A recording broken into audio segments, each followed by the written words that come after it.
Honorable Director General of Higher Education, the Ministry of Education, Culture, Research, and Technology of Indonesia, Honorable Representative of the President of Asian Association of Open University, Honorable Board of Directors of SIMOLEC, Honorable Speakers, Partners, and Committee of this regional webinar, distinguished participants, ladies and gentlemen. Good morning. We wish everyone in good health today. Allow me to introduce myself. My name is Akila Auliawafda, and I'm honored to be your Master of Ceremony for the opening of regional webinar on reimagining open and distance learning in Southeast Asia countries. First of all, allow me to welcome all of you and express our sincere gratitude and appreciation for your participation in this webinar. Still, in the spirit of SIMOLEC's celebration of its 26 years of anniversary, the Center initiated this regional webinar. This virtual event provides a crucial platform for SIAM member countries to share their experiences and knowledge on the current state of ODL, the adaptive technology used, the challenge faced, and the future directions of ODL. The webinar aims to contribute to the improvement of ODL policies and practice in the region with the ultimate goal of ensuring equitable access to quality education for all learners. This is in line with SIMOLEC's vision and mission as the regional center for open and distance learning. Ladies and gentlemen, now allow me to present the agenda of our opening ceremony. We'll first have the welcome remarks by SIMOLEC Director Dr. Wahyudi, followed by the official opening remarks by Honorable Director General of Higher Education, the Ministry of Education, Culture, Research, and Technology, Indonesia, Professor Dr. Nizam, MSc. Next agenda will be the keynote speech by Professor Dr. Paulina Panen, an ODL expert and a lecturer at Universitas Terbuka, representing the President of Asian Association of Open University. After that, we'll have country presentation and discussion sessions, which will be led by SIMOLEC expert, Mr. Timbul Pardede. At the end, we will have conclusion and way forward session by Dr. Wahyudi, SIMOLEC Director, which will also close the webinar. To begin the ceremony, ladies and gentlemen, let us enjoy the presentation of SIMOLEC Gallup. Thank you very much.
Thank you very much, ladies and gentlemen. Proceeded to our agenda, may I invite the Director of SIMOLEC to deliver welcome remarks. Dr. Wahyudi, time is yours.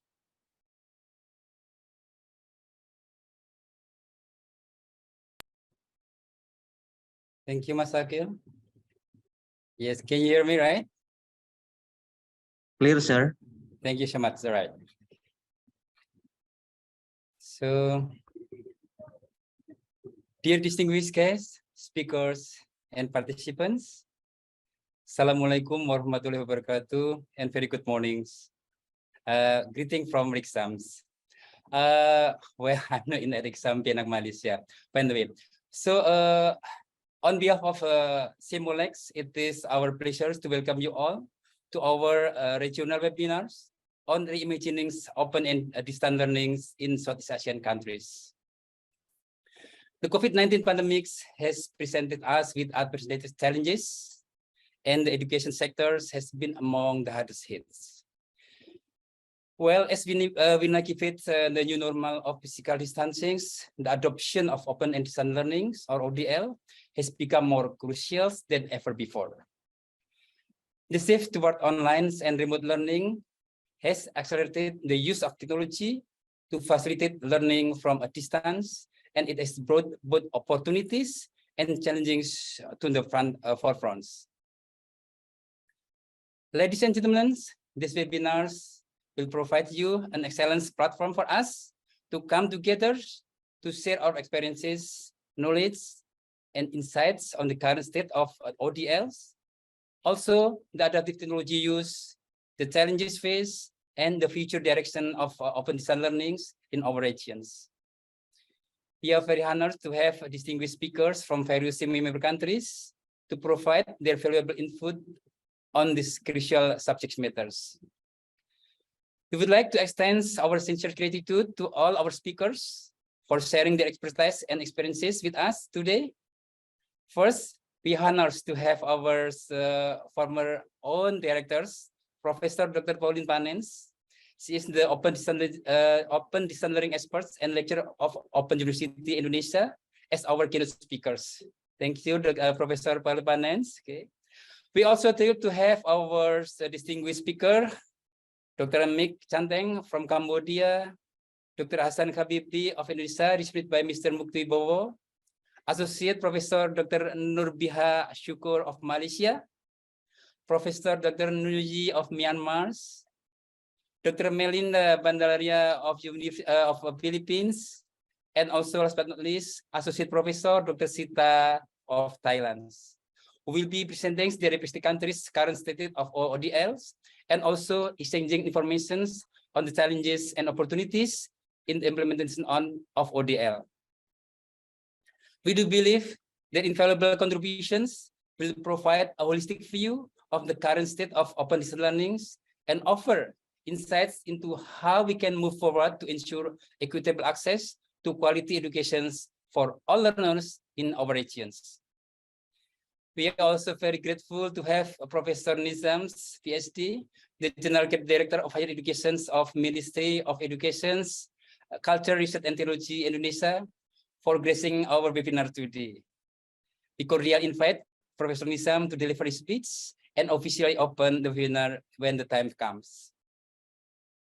Finally, I hope that this webinar will contribute to the improvement of open distance learning policies and practice in our regions, with the ultimate goals of ensuring equitable access to quality education for all learners. Once again, welcome to the regional webinars on reimagining open and distance learning in Southeast Asian countries. I wish you all a fruitful and engaging discussions. Thank you so much. Back to Mas Akil, our delightful MC.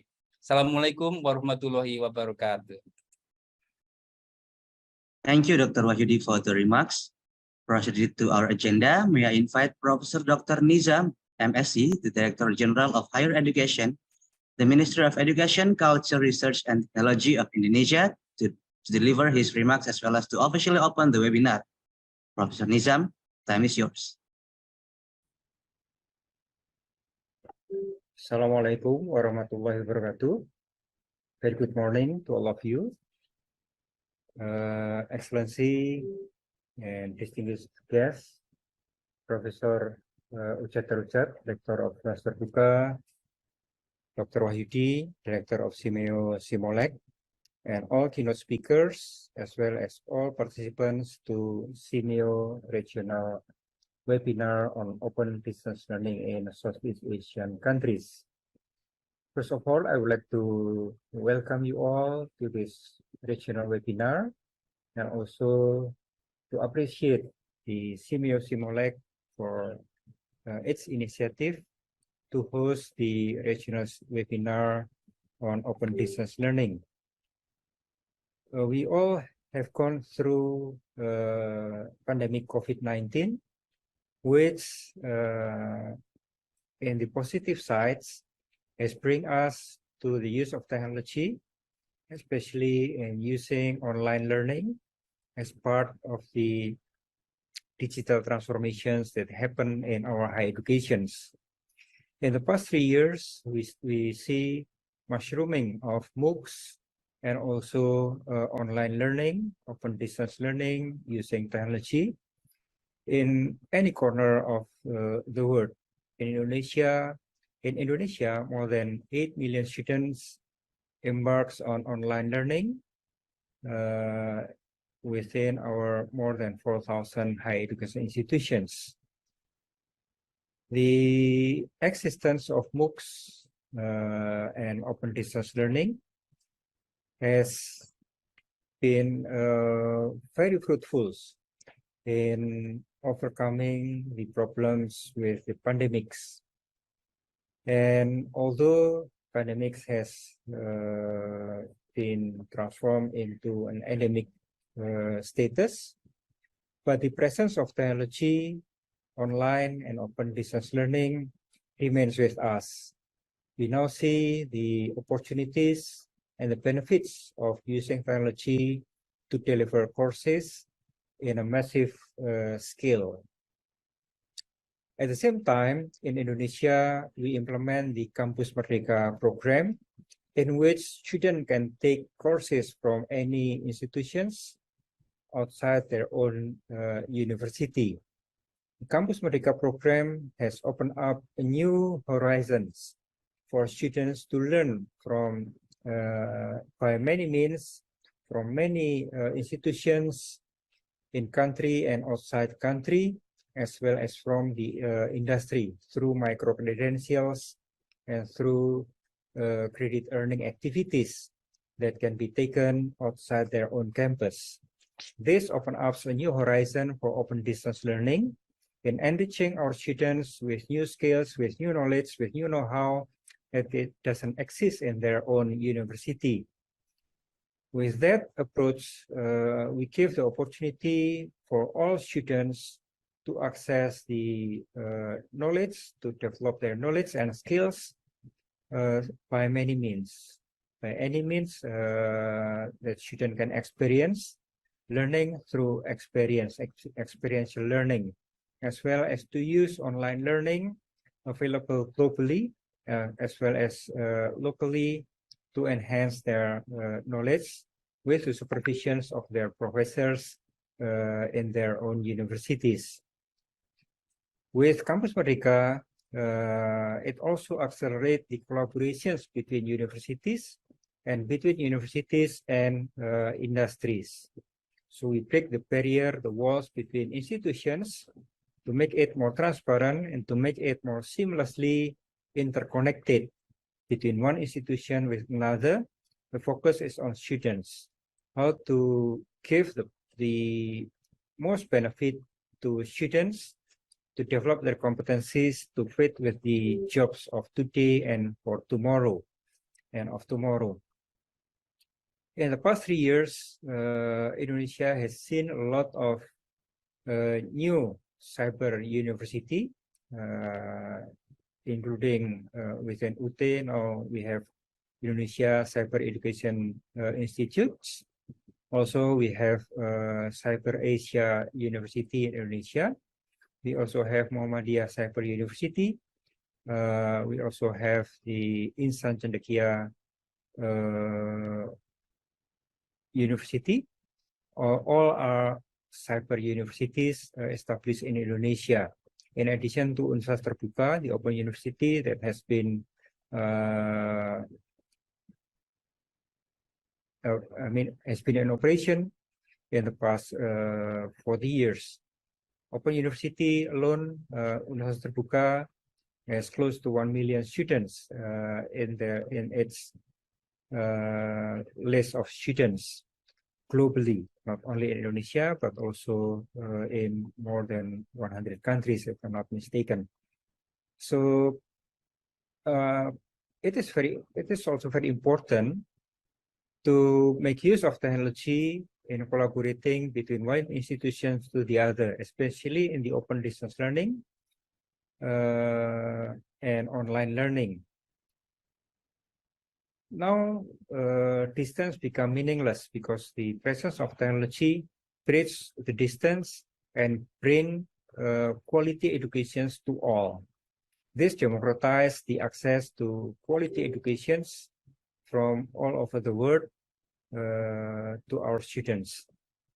So I wish this webinar, we can share through this webinar, we can share best practices from member countries of CIMEO, as well as to establish and renew the collaborations between member countries, member institutions in strengthening the open distance learning by the use of technology. So I wish you all fruitful webinars and also discussion following the webinars to strengthen and foster further collaborations to deepen engagement between institutions. With collaborations through Gotong Royong, we can strengthen each other to build a better higher education system for all our university, our students in the regions. Thank you very much. Wassalamualaikum warahmatullahi wabarakatuh.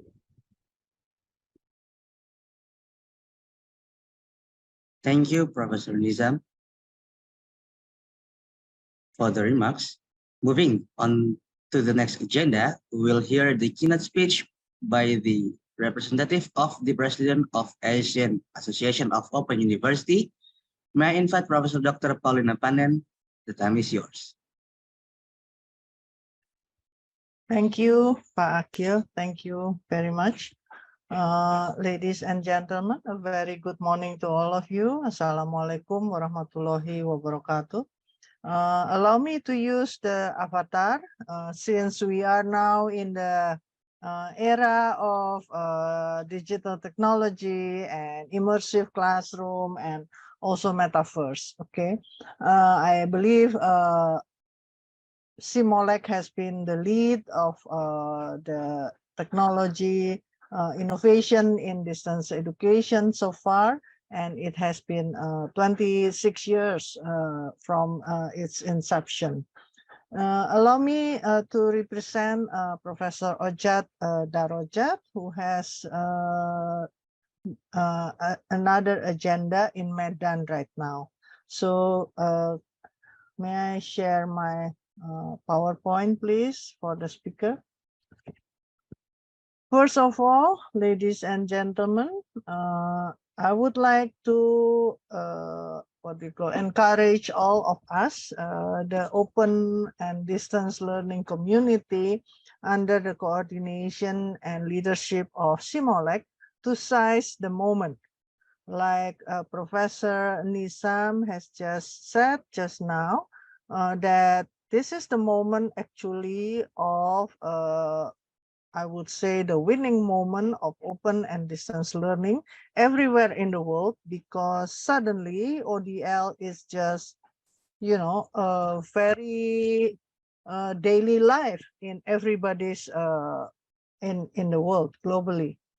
So it is not a matter of something new anymore. It is not a matter of something strange anymore, you know, but ODL is just in our daily life. It's just like bread and butter for everyone. So we need to seize the moment. We need to use this moment so that ODL will excel as a distance, as an education mode all over the world. First of all, allow me to say happy anniversary to dear colleagues in CIMOLEC and Pak Wahyudi, the director of CIMOLEC. 26 years of experience in CIMOLEC must be very wonderful, and I believe you have CIMOLEC has done a lot of wonderful work around the region. So please accept our happy anniversary from the AAOU, what do you call it, association. Okay. let us talk, when we talk about the 26 years, let us talk reflecting the evolution or the journey of distance education, which is later on transformed into digital education. It was built more than 100 years ago. The first one, it was in French, I believe. The French Open University, established in 1880. And then during this time, 1880 until I believe it is 20 or early 2000, distance education has been transformed so much. The first generation, second generation, fourth generation, up until now, I think it is more than the second generation of online learning already. So it was transforming around the 2000, the year of 2000, into the online learning. Based on the development of information and communication technology. However, during that time, I believe we all struggle. Everybody is struggling to put the open and distance education in position as equal as the mainstream education. We were regarded as a second class. We all know that. We were regarded as the, periphery. We all know that. We experienced that. We are all struggling. And then when the technology comes, they call it online learning instead of distance education, instead of open and distance education. So they focus more on the technology instead of the concept of open and distance education. The 2020 is the 2010 is the mark of this table, of this picture, drawn by Michael Power in 2008. And then it was continued by the Deloitte in their publication, The Future of Work. So they were saying, yes, in the future of work, actually in 2020, we are expecting the intelligent learning, not really the e-learning, which was in the early 2000s, not digital learning, which was already before 2020, but 2020 forward, we are expecting that we do intelligent learning. What will be intelligent learning? It is more dealing with machine learning, with AI, with metaverse, etc. So that is the prediction provided by Deloitte in their publication Future of Work, which was published in 2017. Now, we can see whether it is true or not, their prediction. And in 2021, during the COVID-19 pandemic, Anand Agarwal from EDX have already mentioned that his what you call prediction that online learning will be still there even after the COVID-19 pass. So it will be blended mostly, but it will be there. Online and face-to-face learning will be there. Online and face-to-face education. So they will go side by side. That is a prediction of Anand Agarwal. I think we are experiencing that right now. Meanwhile, the students and the lecturer preference after the COVID-19, we asked them whether Universitas Indonesia asked them whether they would like to return to face-to-face or they would like to do it fully online or blended learning. Apparently, their answer has been more into the blended learning, which is represented by the blue color over here. So the lecturers prefer the blended one, the students also prefer the blended one. However, we see the decrease of preference in terms of face-to-face. They don't see the face-to-face as the main what you call means to do schooling or to study anymore, but they see whether it is blended or fully online. So they are already at that stage. That is coming from the users. And then we have the technology advancement news coming from McKinsey. In 2022, they provide a publication, the Technology Trends Outlook 2022, and we see that education has been predicted to use mostly or to be influenced highly by applied artificial intelligence, and then also immersive ready technology, and then also trust architecture and digital identity. In addition to that, we have the advanced connectivity, and we have also cloud computing, and the cloud and edge computing, and also the machine learning. So those are the technology trends that will be influencing education. And this means not only open and distance education, but also the face-to-face education or the conventional education.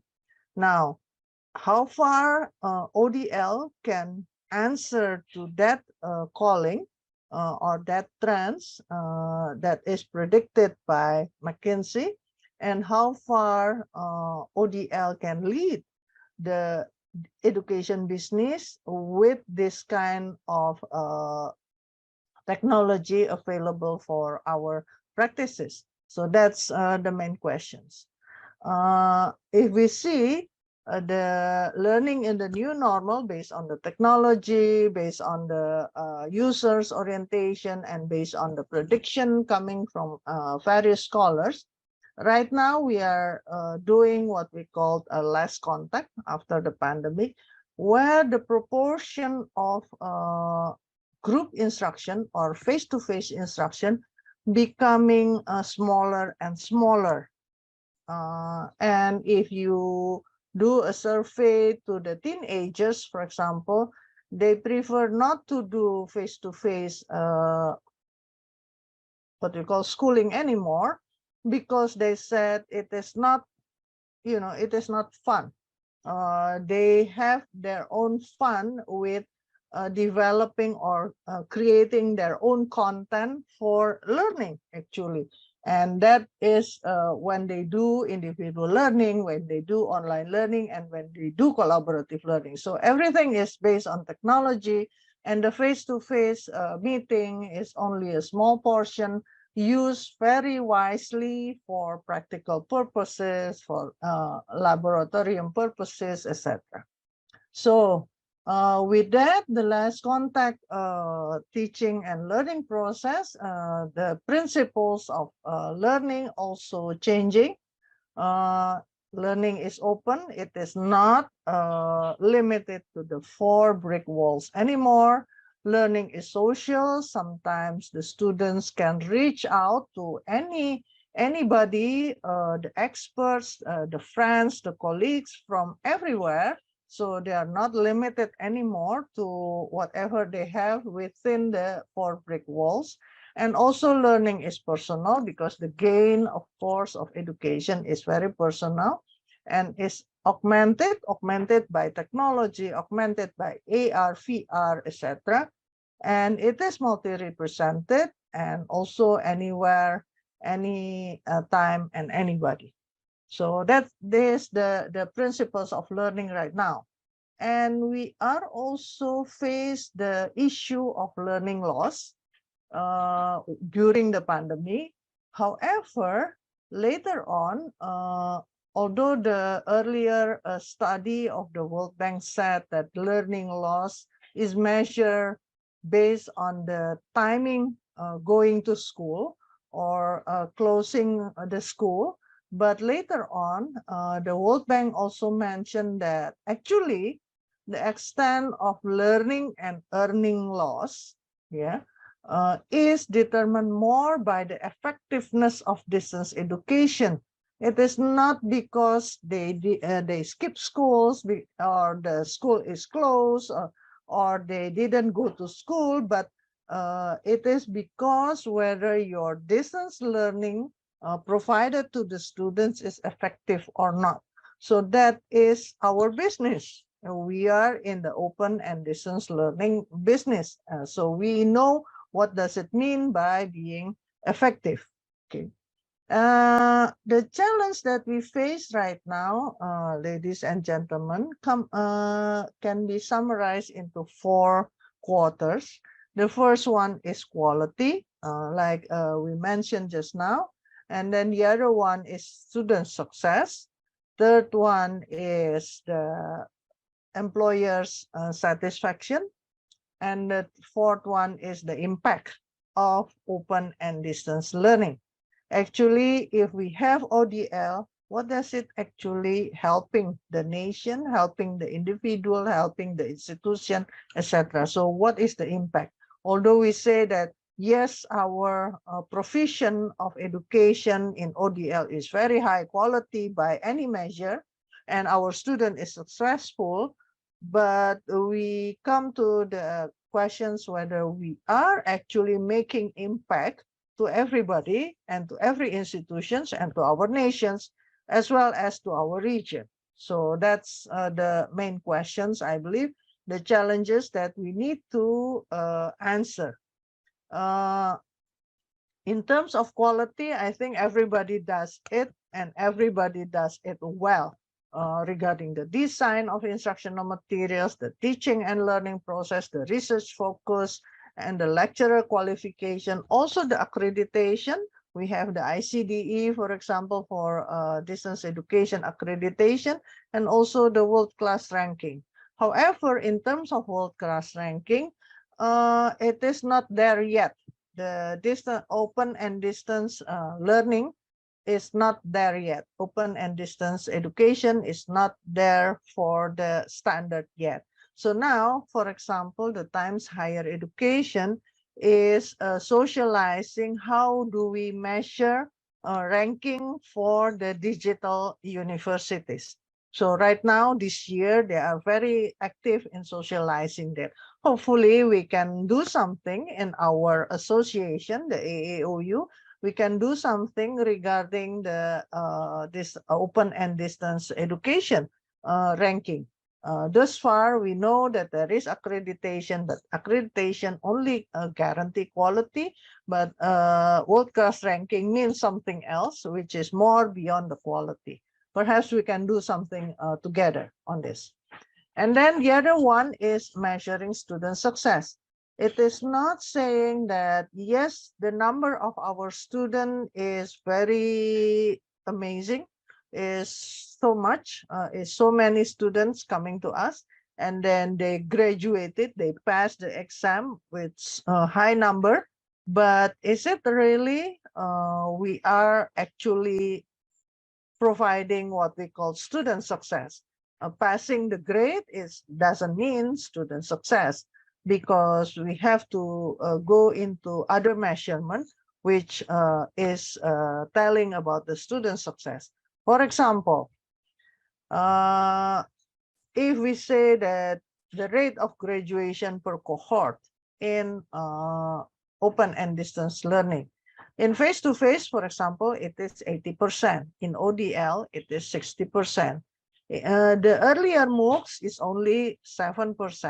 The MOOCs right now, including digital learning, blended, etc., it's about 45%. So where are the missing percentage over here? So there are many students who are either dropping out or get out of the institution, education institution, even in ODL. So we need to take care of that.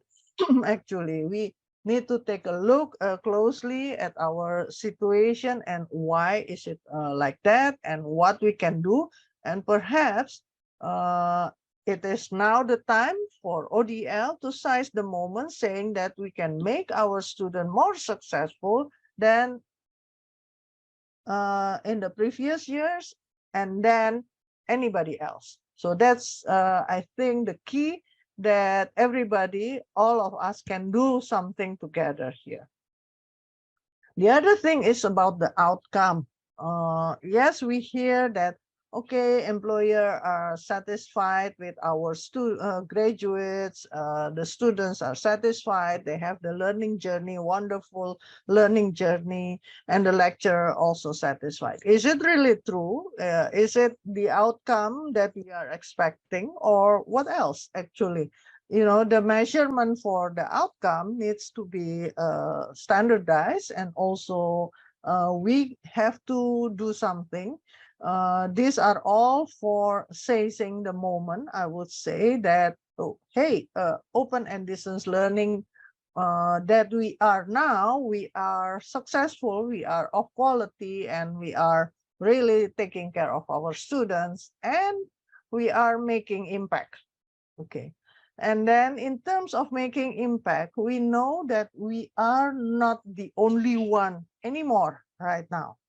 Okay, because every conventional university right now is using the technology for their online learning. And online learning doesn't mean ODL per se. And ODL doesn't mean online learning. So we have to position ourselves whether we are the only one or we are the one of the many. Yeah.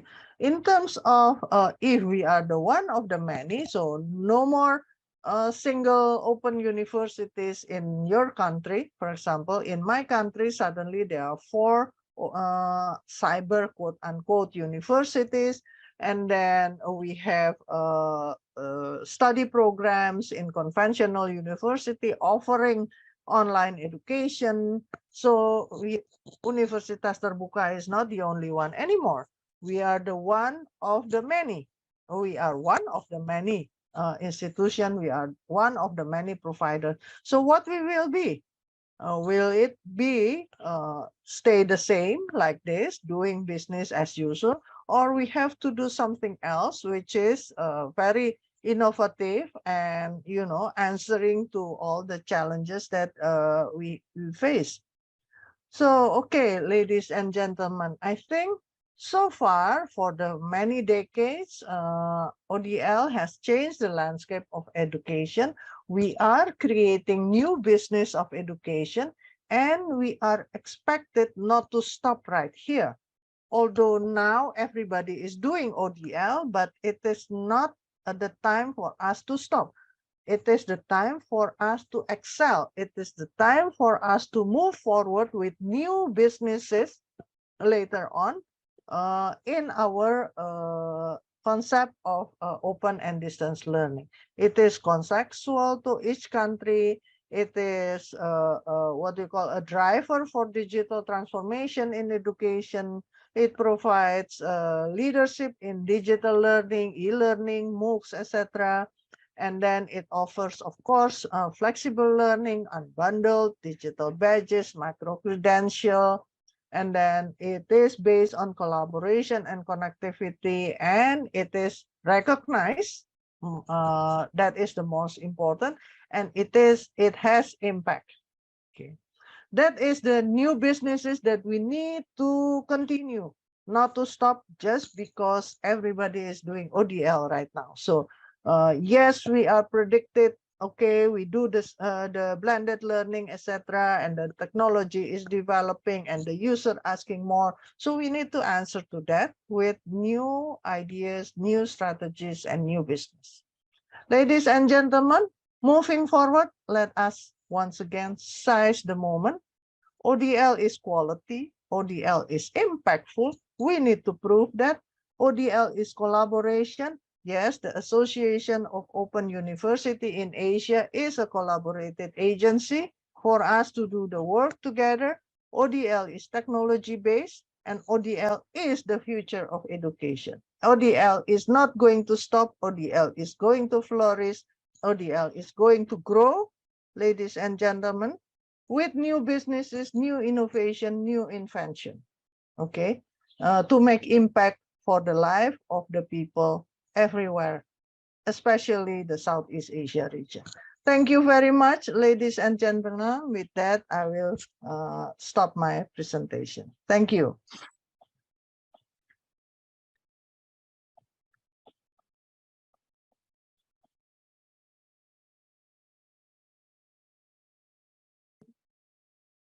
Special thank you to Professor Dr. Paulina Panen for taking your time to deliver the enlightening keynote speech. I believe that it has been insightful for all the audience. You're welcome to join the rest of the webinar, but we understand if you have other urgent matters, feel free to dismiss yourself, ma'am. Thank you. Thank you, Pak Akil. Thank you.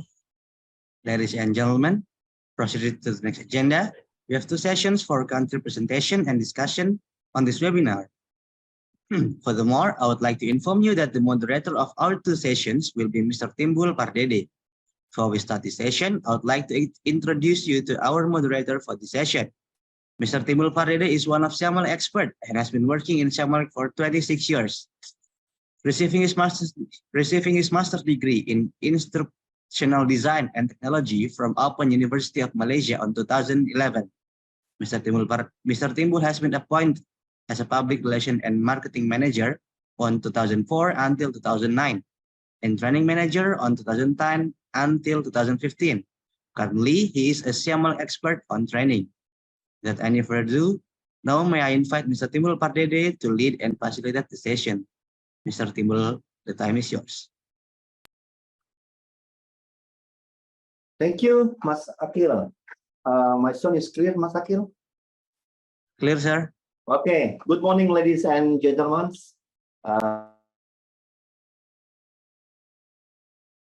You lost your voice. Yeah. Okay. Okay. I just repeat again. Make sure the I don't know my speaker.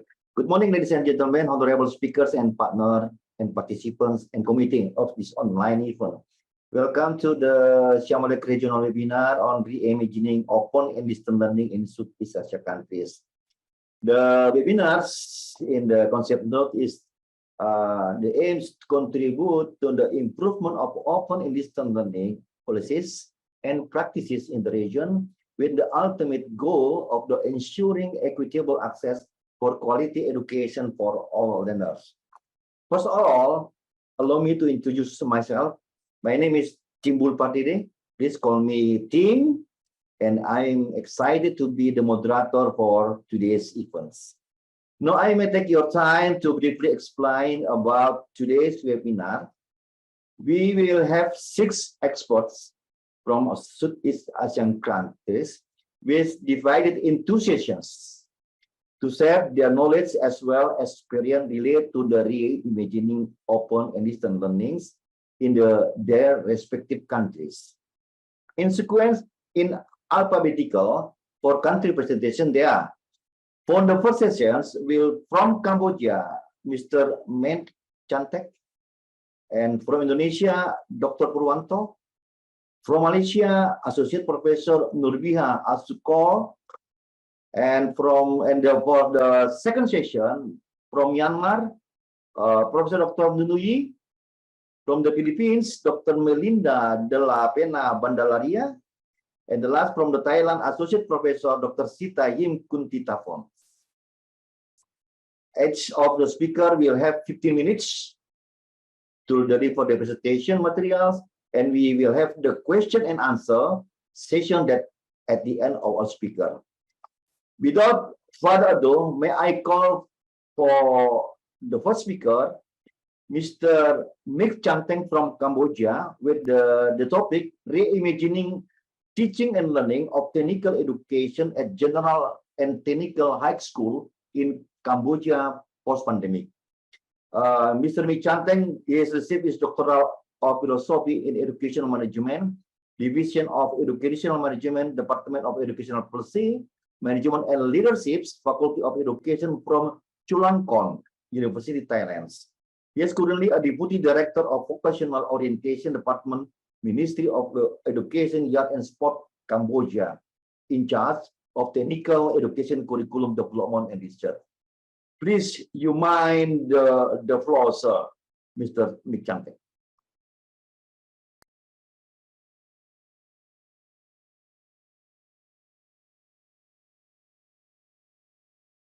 Okay, thank you very much, the Dimwol moderator.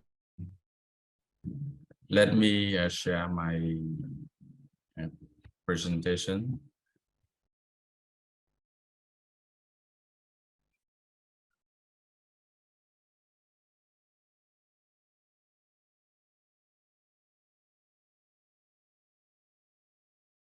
Everyone, can you see my presentation PowerPoint? Yeah, it's clear. Okay.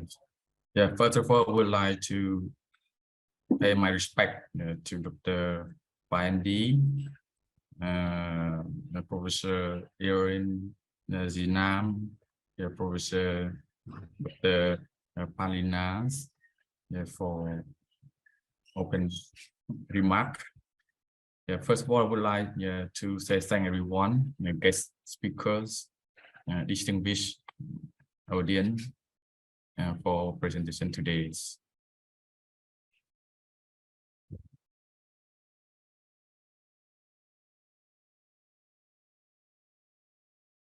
My presentation today is remaking teaching and learning on technical education general and technical high school in Cambodia post-pandemic. The outline of my presentation today is covered with 5 introduction, impact of COVID-19 and response, and post-COVID-19 pandemic response, and finally we would like to raise question and answers. As you can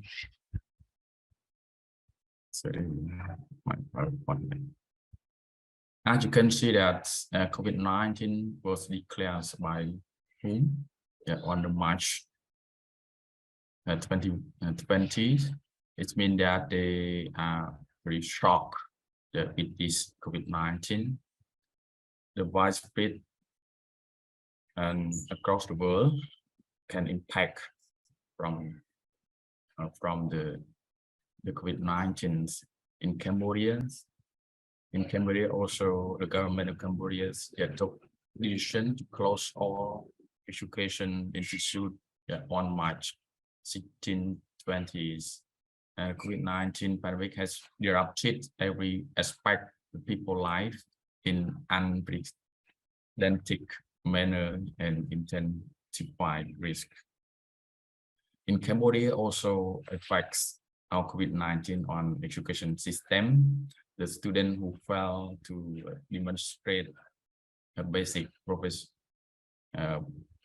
proficiencies increasing from 34 to 45% now in Khmer language and mathematics. Impact on the school, total school, 13,048 and teachers, students, and the budget. The government face the number of challenges that they can transition to distance learning, such as limited institute capacity to support teachers who access population and lack of current policy fund to support remote learnings. And we can also respond to this COVID-19 from the policy, ministry and school levels. The policy level is mean that the government conducted a fast, effective response to control the spread of virus through the state of people's life, emergency law, and COVID-19 vaccine nationwide nation, and also establish the digital government policies. And the ministry level also conducted the guideline, to introduce how can we respond to the COVID-19 during closing school. The teacher and student able to continue their study on remote safely, and the student and the staff return to education institute safely, and also teach online adaptable learning environment. And the last one that we can to sustainable for this education system is increased resilience. The school level that we can focus on, we also shorten curriculum and distance learning, e-learning, and also blending the learning and assessment. Also, we can use online and handout. At that time, we also was challenged with the internet, so that to show this problem, the school take home package. It means that summary, the short summary, the lesson, and submit to the student, and the student can also learn on a small member at their community, and also provide to this area, especially in the remote area. But in the city or town, can also access the internet. To respond this one, we also ask teachers to produce a video to broadcast on TV, cable, radio, and also websites. The COVID-19 response, this one, as I mentioned, that we also affect to the technical education program.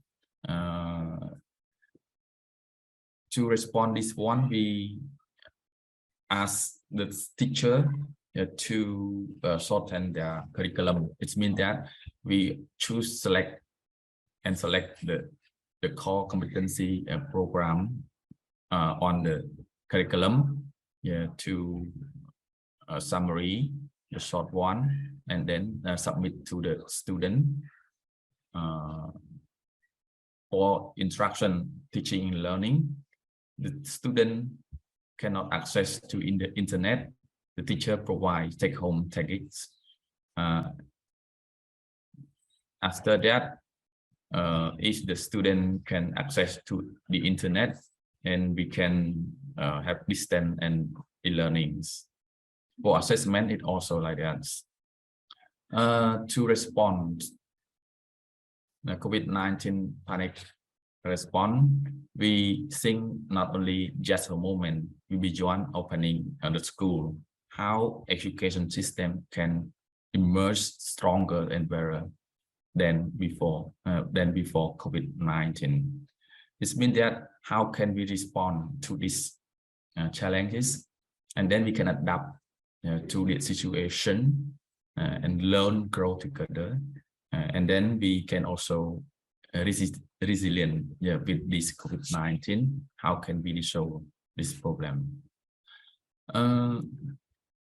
Long-term effect that we can also promote our education.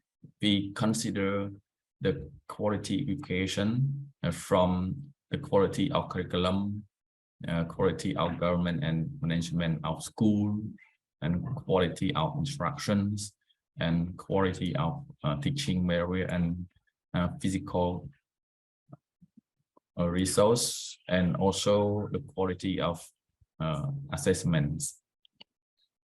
For our curriculum that we can provide to the student, and the goal of our technical education curriculum is to develop the students with competency in responsive to the community need, labor market needs, and lifelong learning that promote social economic development today and in the futures. The principle that we also instill the student ownership, creativity, innovation, communication, problem solving, and lifelong learning in order to become the good critical thinkers, good creative thinkers, good practitioner, and good problem solvers to become a good citizen.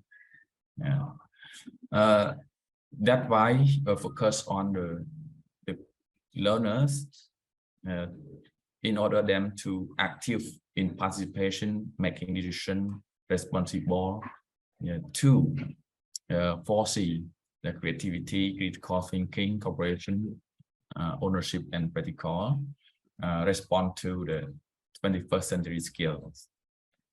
This one also we consider about respond and recover our system, so that the Ministry of Education, Dr. Hong Chun also mentioned about how can we respond to this situation.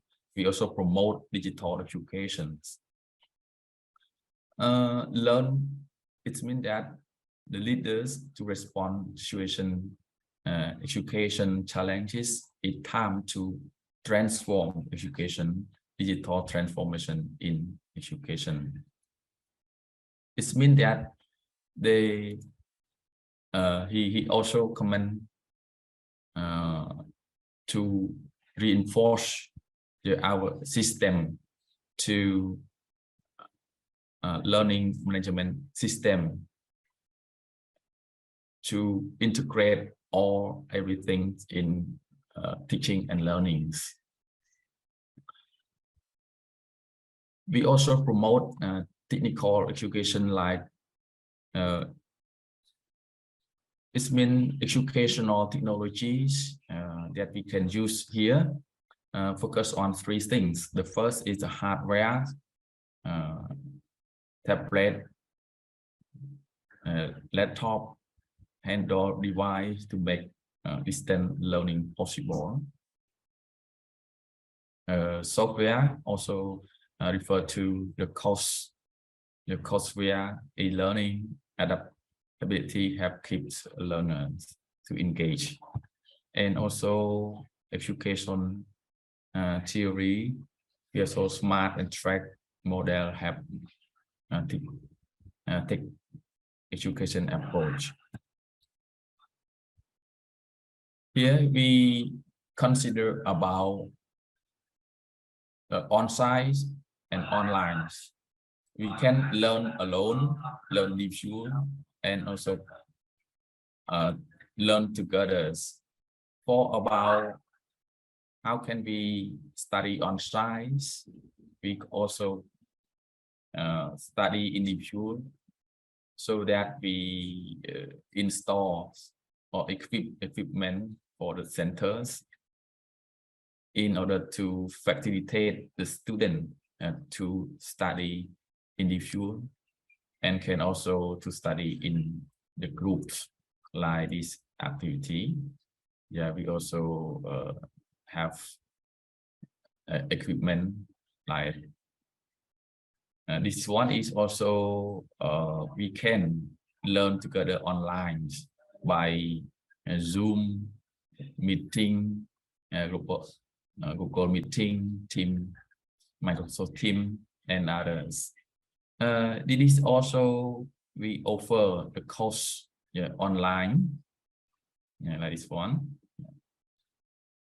And then to be responsible for that, digital transformation to enhance the student experience may include enable students to enter through the mobile app and web application, provide the broad range of choice online learning using technology to track the progress of students in enforce intervention protocol, and also able to study online by faculties. It means that we also access online administration, especially in technical education.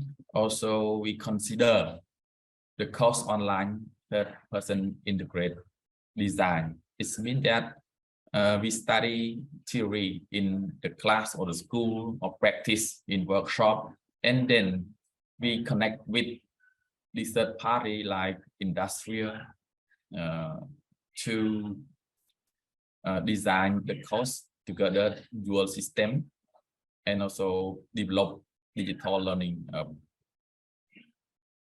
a platform to monitoring and evaluation our course,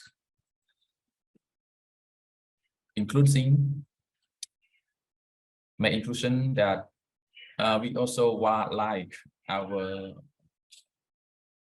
system to digital access, digital life skill, digital skill, and digital literacy to accelerate your futures. Learn anything, anywhere, anytime.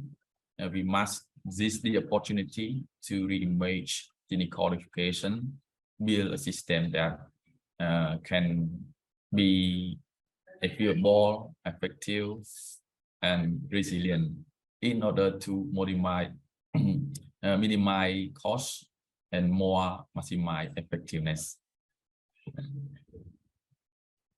Lastly, Minister of Education also mentioned that the COVID-19 has forced digital education in Cambodia accelerate the faster than 10 years as usual. Even though COVID-19 end, but digital education has still played the key role in education in Cambodia. Thank you for your patience. Thank you. Thank you so much, Dr. Lee Chanteng, for sharing. Let me add some note for your presentation. That is the impact of COVID-19 education system. You explain about that. And the second one, COVID-19 pandemic response. You talk about the government policy, Ministry of Guidelines, school implementation, also focusing in technical education. You state like focus in curriculum, instruction, assessment. Even the post-pandemic response, you talk about the quality curriculum, quality governance and management, quality instruction, and quality assessment. As a summary, the statement from you is digital transformation to enhance student experience.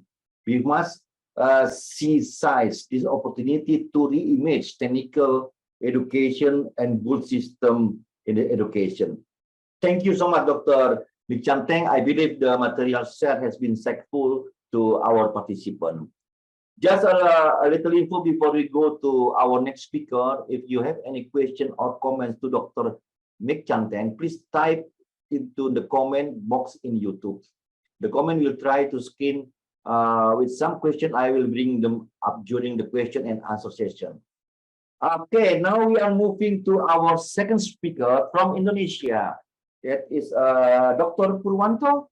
I really close with him when we still in the in Pustekom, Pusdatin, Open in Distance Learning Indonesia. Pak Purwanto representing Dr. Hasan Chabibi as the Siamolek GB member from Indonesia. Now Dr. Purwanto is an instructional designer for the Center Data and Information, the Ministry of Education and Culture, Research and Technology Indonesia.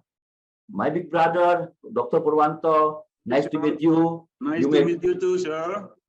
You may please have the floor to you, sir. Okay, thank you, Mr. Moderator. First of all, I would like to thank for this very nice opportunity that given to me. And the second, I apologize that Mr. Hasan Habibi doesn't able to join this webinar. So he assigned me to giving some information related to the open and distance and e-learning in our situation in Pusdatin, or formerly is Pustekom, you know. And I also apologize that I didn't able to prepare the PowerPoint for presentation, but I have three issues that I would like to share with all of participants. First of all, I would giving the title of my speech is about the dealing with the latest issues and problem of open, distance, and e-learning. It is interesting to discuss about the recent situation in open and distance learning, especially in ASEAN countries. Among ASEAN countries, Indonesia maybe is the biggest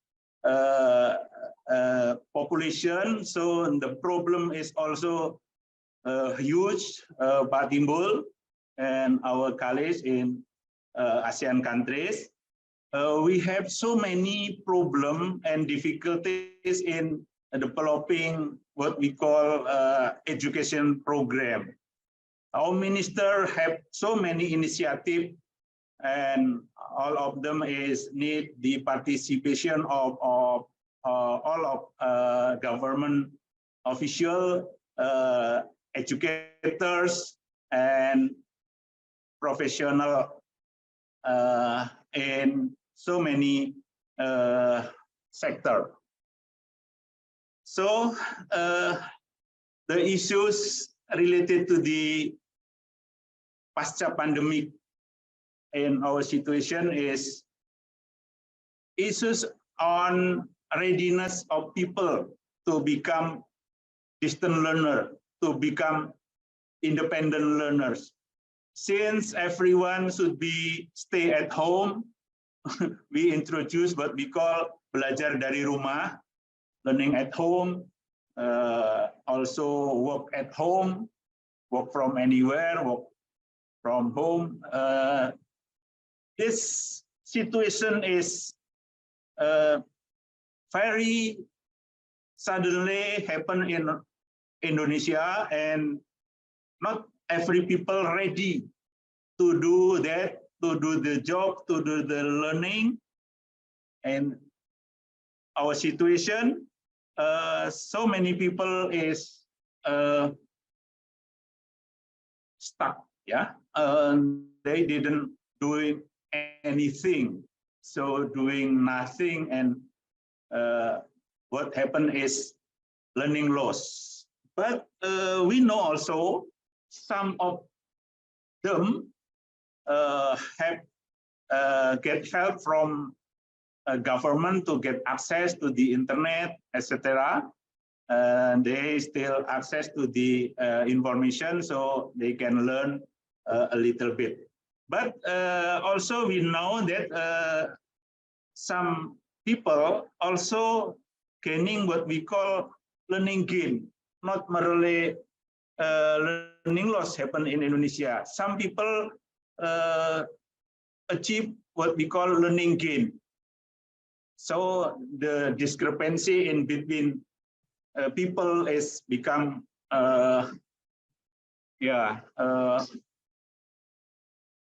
to become wider. The second thing that we have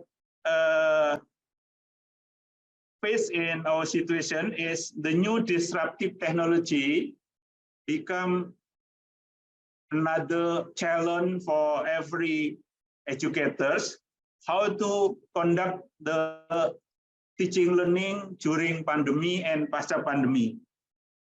I think all Asian countries has its own experience and challenges. Dealing to many issues in ODL in ASEAN countries, my question is, what collaboration can we improve to solve the problem in the field of open and distance learning and online learning in ASEAN? I think it is interesting to make a discussion, and maybe we can develop a kind of collaboration, and Indonesia during pandemic also have opportunity, the good opportunity, because community resistance or resistance to online and open distance learning is decline. So before pandemic, not that easy to ask people to learn using open and distance learning model.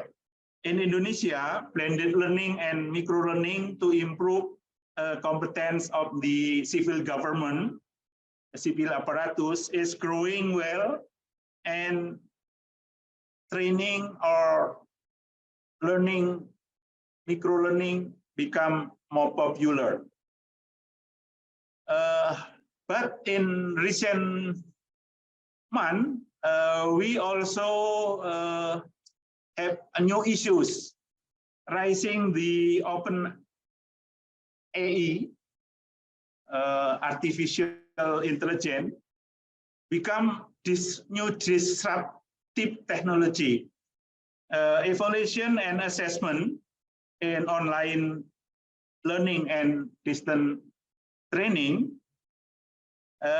disrupt by what we call ChatGPT. ChatGPT present and make the teacher or assessor have no choice to use the other way to make the assessment is fair and valid. You know, evaluation and assessment in online and distance learning has been disrupted by the presence of ChatGPT, and we have questioned to our colleagues in ASEAN how to respond to the presence of AI, artificial intelligence, that's called ChatGPT. I think this is an issue, hot issues that must be discussed in a forum like this. Very interesting, because some kind of testing that using what we call essay, it doesn't work because some assessee using this kind of gadget to get answer suddenly and rapidly. So for learning purposes, ChatGPT is very good, can help to learn faster and better. As an assistant of learning is okay, but as assistant of testing, it's problem. You know, not many educators aware about this situation. Not every educators aware about presence of ChatGPT. And to respond the pandemic situation, and Indonesia also need to increase the number of human resources that are ready to giving help to the student. And we in Indonesia try to increase the number of instructional designer at various level of education, including in training of training for civil servant in many sector, government sector. They come from the civil servant who were assigned to become instructional designer, who we call PTP, pengembang teknologi pembelajaran. Pengembang teknologi pembelajaran is instructional designer. So in Indonesia, the government recognize this position as new professional. During the pandemic, the number of PTP is increased to become more and more, and right now exists around 3,000 professionals. They play a role in designing and developing innovative ICT-based learning model and also other independent and kind of distant learning model. The new position of PTP is recognized by government and they receive adequate level class of the job and also adequate remuneration reward. The duties must be carried out by prioritizing collaboration with educators and various professional in education sector. I think this is new information for our college in ASEAN that in Indonesia we established the new job, what we call instructional designer. I think instructional designer is not new in the world, but in our situation, instructional designer is new way to solve the difficulties in developing open and distance learning and online learning. And we try to solve the problem in government sector, especially for government official that should be has opportunity to improve their capability and competencies. I think that's all, Pak Timbul. Thank you for your attention. Good morning. Thank you, Dr. Purwanto. It's wonderful sharing. May I some note what your presentation also without a PowerPoint is very clear. What you explain the first, the issues is the readiness of people to become independent learners. That is a learning goal, loss, that is learning gain. Also, you talk about the new disruptive of technology. That is the challenge. That how utilizations the technology in teaching and learning. Very good. And how you invite the speaker from East Asia. How about the learning collaboration amongst the countries. And the last one, you talk about the AI technology for ChatGPT. I think ChatGPT is a generative pre-trained transformers. Simolek also has invited by Gajah Mada University to develop for the assessment. That is different with the feedback direct and the long answer. Thank you, Dr. Purwanto. Thank you, sir. Very wonderful setting. Okay. Before we go to the next speaker, if the audience you have question for Dr. Lee Chanteng and Dr. Purwanto, please type in your box in YouTube. Next, I will introduce you all to the third speaker from Malaysia. Associate Professor Dr. Nurbiha Sukor will presenting about flexibility in education through open and distance learning. She received her doctoral degree in educational technology and her research interest on educational data mining, online learning, and learning analytics. As for research, she had more than 10 research grants, both locally and international research grants related to massive open online course, learning analytics, as well as online learning.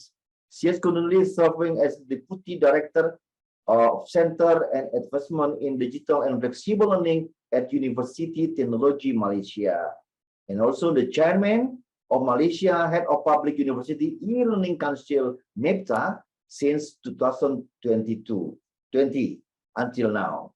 Associate Professor Dr. Nurbiha Sukor, the floor is yours.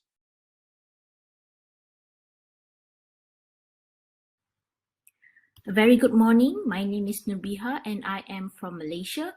First of all, I would like to congratulate Simolek for their anniversary celebration and thank you for having us here today.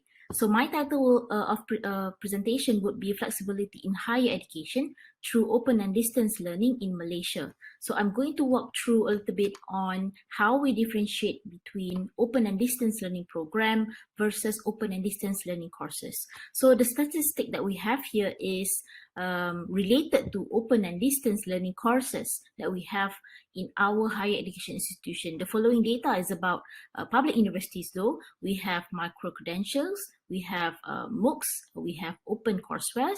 So these are the numbers that the number of courses that we have, and it is collected, I think, latest by 2021. So we have several numbers of micro-credentials and we have a lot of MOOCs. I think we have been initiating MOOCs since 2014. So that is quite a long time. So I think we are going to focus more on open and distance learning program instead of open and distance learning courses. And for open and distance learning program, we have 203 open and distance learning programs that is offered by private institutions, including public institutions. I think some of the public institutions we have Institute of Teaching Training. And we have also 13 ODL programs offered by public universities. And our definition of open and distance learning program in Malaysia higher education institution is defined by these guidelines. So all of our ODL programs are quality assured by Malaysia Qualification Agency. It is being accredited by Malaysia Qualification Agency based on the Code of Program for Code of Practice for Program Accreditation, which is, we call it as COPA ODL. So what this document, how we define ODL program in Malaysia is that a course in an ODL program has to have more than 60% of the courses being offered in the program is conducted via open and distance learning. And in order for a course to be considered as an ODL courses, at least 80% of the student learning time is delivered via open and distance mode. And normally, currently, and commonly, our open and distance mode means that we are delivering our teaching and learning in an online mode. So these are examples of higher education institutions supporting ODL in Malaysia. We have, of course, Wawasan Open University. We have Open University Malaysia, Asia E-University. These are three private higher education institution. And we have public institution, which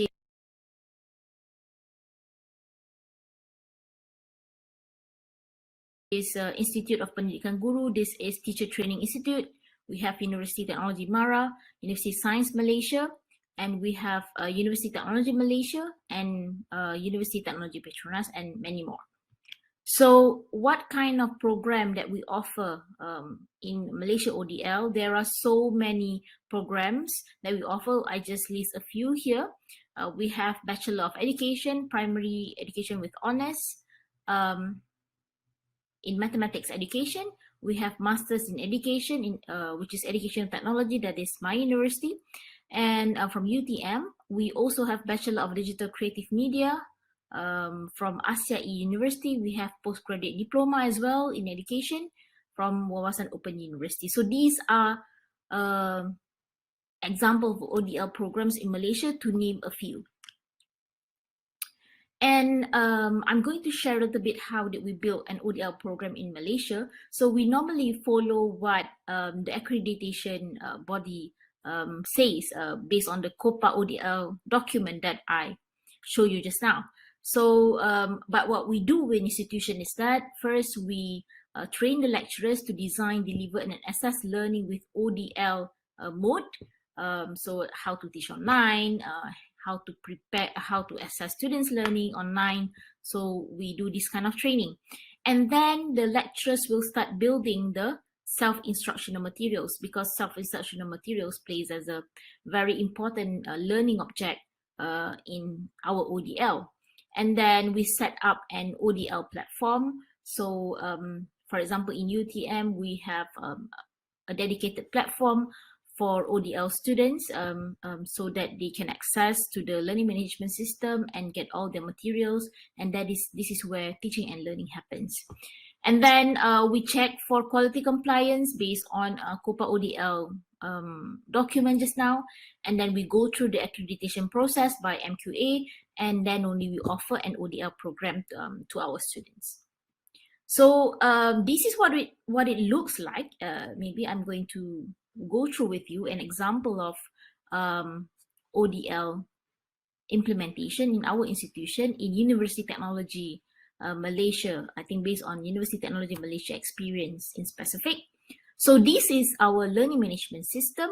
So once the students enroll in our program, they will have access to this learning management system. This is where, as I said, all the teaching and learning materials are being shared. All the teaching and learning occurs here. So it is a place for everyone to meet. And then this is a quick look about what we have inside. So our learning management system, or LMS, is built based on Moodle. And then once we go inside, and then this is how the lecturers set up the environment. So they share the synopsis of the course, and then they share the materials. So I taught this class, ODL class, I think last semester. So this is my class. I teach innovative learning environment. So I do the setting up. I build the self-instructional material for my students.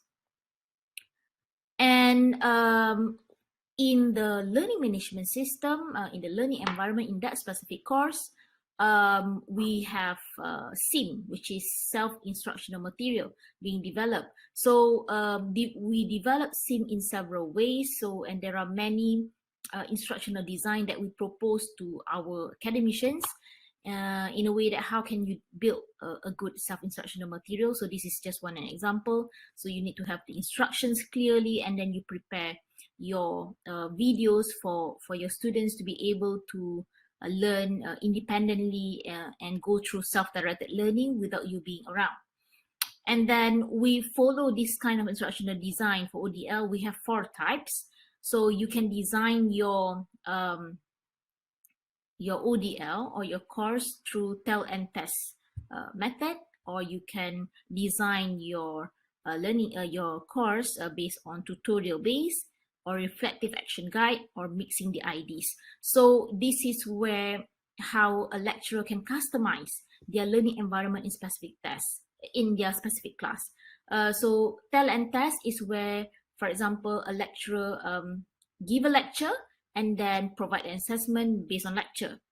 Or you can also have tutorial. I think tutorial is very common. Reflective action guide is where, for example, a lecturer give a set of instruction for an activity that the students have to do, and then the lecture will follow through or will be updating and continuing interacting with the students about how they have been doing with the project and so on. So a reflective action guide is more, I think, student-centered compared to tell and test design that we have. Or you can also mix the IDs. So you can mix reflection action guide with tell and test. You can mix reflection action guide with tutorial and so on. So in all of our courses, we have all these materials. First, the lecturers have to define the learning objective. They have to test, they have to establish ways to test the prior knowledge. They have to provide the advanced organizers, activities, feedback to activities, examples, self-tests, summaries, study tips, animations, and hypertext links. So these are the basic things that we require our academic staff for them to do. At least in UTM. So I'm sharing this from the point of view of my university, building an ODL program. So we produce this UTM handbook of SIM development. So this handbook serves as a guide for the lecturer to build self-instructional material for their course. And all the things that I have described earlier is available in this UTM handbook of SIM development. So what are the ideas that they have to suggested IDs, and then what are the learning devices that they should prepare for their course is available in this handbook. And maybe a little bit on what kind of adaptive technologies that we use for ODL at UTM. As I mentioned just now, for ODL, we have a dedicated learning management system, and we make use of H5P plugin. If you are very familiar with learning management system, H5P plugin is a very powerful tool to create an interactive multimedia-based learning resources. So we have that in ODL. We install that in our ODL learning management system. And then we have web online meetings accounts, I would say. And then we also have e-proctoring system. We have learning analytics dashboard. I'm going to show you our e-proctoring system because I think this is maybe slightly different than what most institutions have. So a proctoring, we have this, we subscribe to e-proctoring system. We use the service ProctorU. So we use this e-proctoring system to protect traditional assessment. If a course carried out or conducted alternative assessment, then the use of e-proctoring system is not necessary. But if a course is going to assess their students using traditional assessment, like for example, using multiple choice questions or subjective question, the paper and pencil test that we normally have. So we have this e-proctoring system to monitor students while they take the test or they take the final exam. So it comes with the service where the students have to authenticate themselves to the system, and then the whole examination session will be recorded, and then the system will prompt us, the lecturer, if there is any fishy activities going on while the final examination is being administered. So this is it is not compulsory for all of the lecturers to use e-proctoring system. It's only that if you have traditional assessment or paper and pencil tests being conducted in your course, because these students are taking final exams online. And this is our learning analytics dashboard. So we install this learning analytics dashboard because we understand that when you have students from distance, you cannot monitor them all the time, and you have to monitor them, but you cannot monitor them in front of you. So the only place where most learning interaction occurs and where teaching and learning happen is in the learning management system. So we install this learning analytics plugin in our learning management system so that we can monitor students' progress, and they themselves can monitor how they have been doing. So it reports on the number of visits on site, it reports on the time spent on site, it reports on time spent on course, and we can filter that out based on specific students. So I can filter, like for example, for one specific student, how they have been doing for in the course. Okay, a little bit of challenges of ODL implementation. I would say the first one is transition from text-based learning material to multimedia-based learning material. So in Malaysia, ODL has been going on for, I think, for so many years, and it was first initiated, it's not initiated, but among the institution that is well known for their ODL program is Open University Malaysia, I think. But back in that time, ODL is where we send out or we post out our text-based learning material as our self-instructional material. So due to the emergence of online learning platform and all these technologies, so it is quite challenging to transition from text-based learning material to multimedia-based learning material, because it is demanding to create a multimedia-based learning material. you have to record things, and then you have to plan the interactivity and all. So rather than having a text-based learning material, having a multimedia-based learning material to develop one is quite a challenge. And of course, the second one would be the competency in developing self-instructional material. In many institutions, we are still learning and hopefully improving our self-instructional material that we prepare for our ODL students, because self-instructional material is very important, because without us being around, we need this self-instructional material to assist our students to learn independently. So, but we need to upskill our academicians in building self-instructional material for their ODL program. And it is also a challenge to monitor teaching and learning process in ODL, to monitor for cognitive presence, whether are they cognitively there, social presence, are they interacting with the content, are they interacting with their friends, and also teaching presence. Is teacher giving sufficient support? What kind of scaffolding that do they give to their students? So monitoring these processes is also a challenge for us in our ODL program. And finally, our future directions of ODL in Malaysia. We aim, of course, to have more ODL programs, but offering open and distance learning in Malaysia, open and distance learning program in Malaysia also fits into our national curriculum framework. We have this Excel curriculum framework. We call it as experiential learning and competency-based education landscape. So in this Excel curriculum framework, if you look through the internet, we have 4 main thrusts. The first one is real, we call it real. The second one is care, ideal, and poise. So real is a research-based curriculum framework. Ideal is the industry-based curriculum framework. Care is a community-based curriculum framework. And then we have poise is a personalized experiential learning.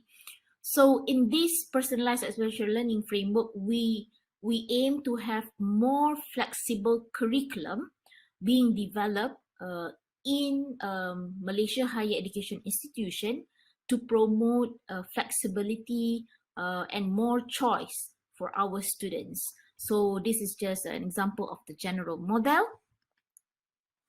So we can have in poise or in personalized experiential learning framework. This is where we allow students to have several credits of their choice to either focus on two fields, or only focus on one, being master in specific field, or they can combine specific competency, and all of this is being offered online. Then they can mix and match this in an online learning environment. So this is where we see our ODL is going. It is being delivered because currently how we deliver ODL is in, I think I would say, is still in a traditional mode. What I mean by traditional mode is that we still deliver that the students have to go through all the learning materials, so they do not have much freedom and choice about what are the things that they want to learn. So in their curriculum, in their program, so we already dictated, so if you enroll in this program, these are the things that you have to learn. So so it is quite still traditional, although the mode is not that traditional. The mode is online and flexible, but the content, how we structure the course, how we structure the program is still in traditional way of structuring. I think that's all from me. Thank you for listening, and you can reach me at my email address nubiha@utm.my, and I'm available to accept questions from all of you. Thank you very much.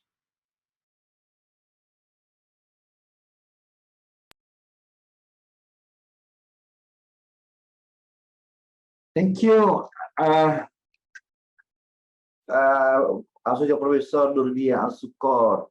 That is some notes from your presentation is very interest. You just your title about the open and distance learning program versus open and distance learning course, and you try to present some point about this is very interesting about the UTM or ODL. You present you use the Moodle and video you doing for independent learning.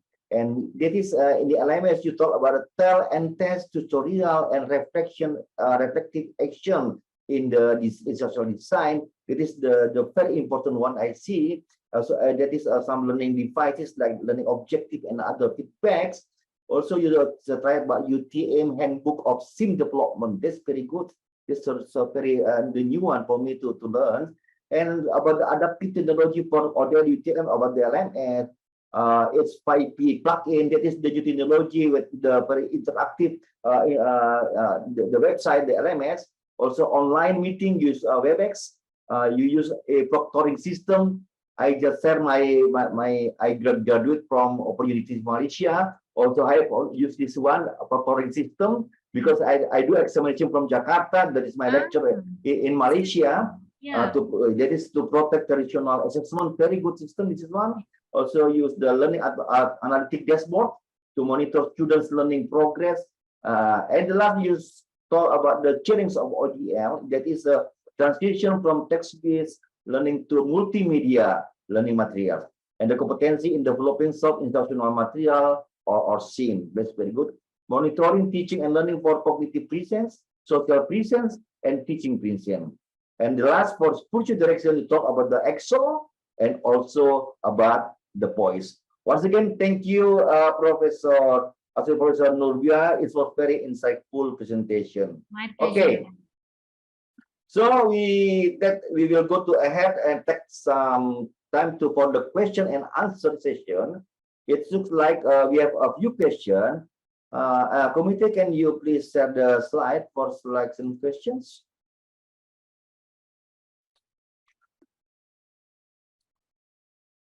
Yeah, this is for Mr. Mark Anthony Davio from different Philippines.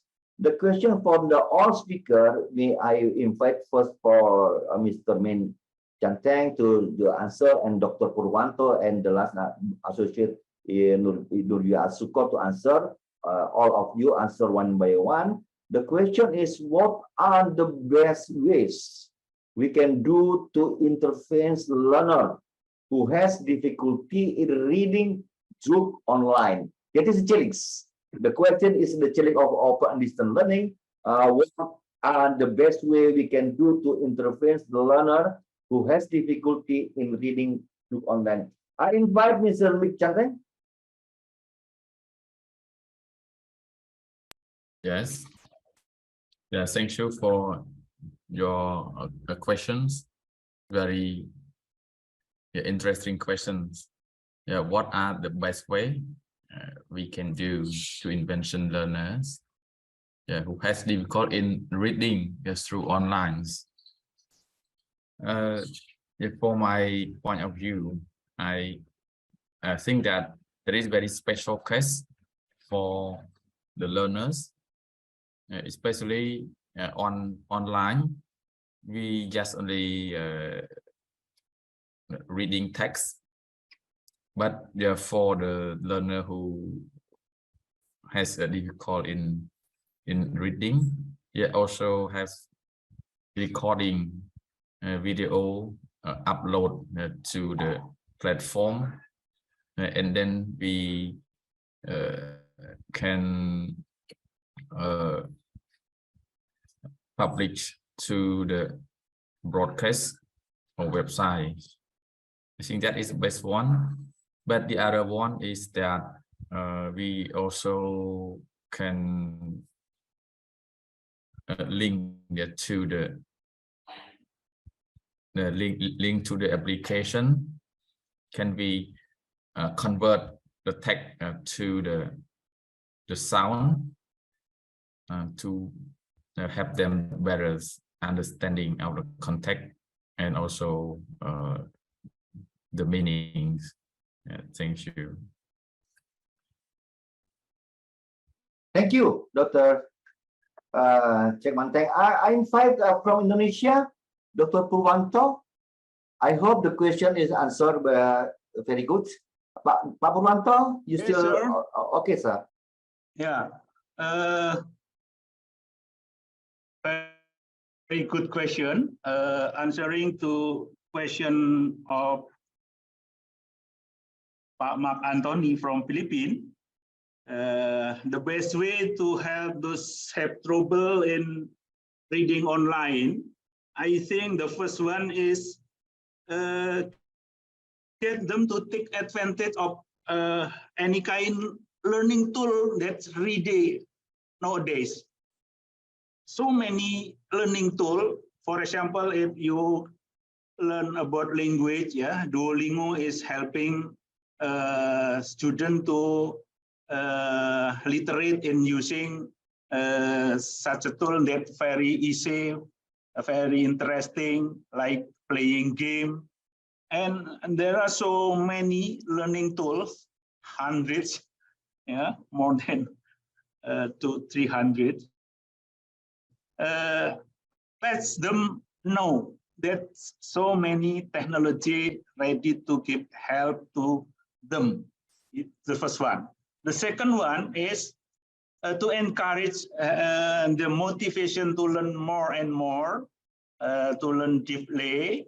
Students should be collaboration with other students, giving opportunity to them to ask each other, to communicate each other, to know what really happened in situation now that everyone is learning independently, learning by themselves, and some of them get what we call a learning gain. Some student is very clever, very advanced in learning, and in this situation, if there is another student now about the college, the friend is already succeed in learning anything, I think this is a very good motivation they get from what we call the right side. Yeah, I think this is the way to get help to them, to giving help to them have difficulties in learning or problem. I think that's all, Pak Timbul. Thank you. Thank you, Mas Sakil. Kenapa video saya dimatikan? Sorry, Pak Timbul, we are Okay, just Okay. automatic, cannot set my video. Okay, for the last speaker, I invite Associate Professor Dr. Nubuat. Thank you, Pak Purwanto, for the answer, very good answer. Dr. Nubuat to the same question from the Filipina. I would say that I'm not very proficient in, I assume if you cannot read, and then that is a problem among primary school children, but I'm very familiar with higher education landscape, but not very familiar with primary school education. However, I think the point being made by our friend from Cambodia is legit. I think you can have videos instead, rather than having everything in a text-based format. So I think that's the purpose of having a multimedia learning materials instead of having a text-based material. So we should always make our learning materials in a variety form, so that someone can, with certain learning style, can also fit into the way we deliver our teaching and learning. That will be my answer. Thank you. I think the answer is very clear for the two speaker. So from the Philippines, I forget the name, Mr. Like I said, Dr. Bichanteng, Dr. Purwanto, and Dr. Associate Professor Bia. For the next question, please, committee. Yeah, this is for Dr. Mekchanteng from Cambodia. This special from you. I think this is from Indonesia. Gus from SMK. SMK is vocational schools. SMK is vocational school. What are the main benefits of ODL for students and educators? And how can this benefit be maximized? Are benefits felt in Cambodia? Oh, this is about in Cambodia. I think Dr. Mek. The question is about the benefit of ODL for student and educator. This is the participant came from vocational school. I think the teacher of vocational school. And how can this benefit be maximized? And are these benefits felt in Cambodia? Your time, Dr. Mek. Okay, thank you for the question for my presentations. Yeah, as my presentation mentioned about how can we maximize cost and minimize cost and maximize effectiveness.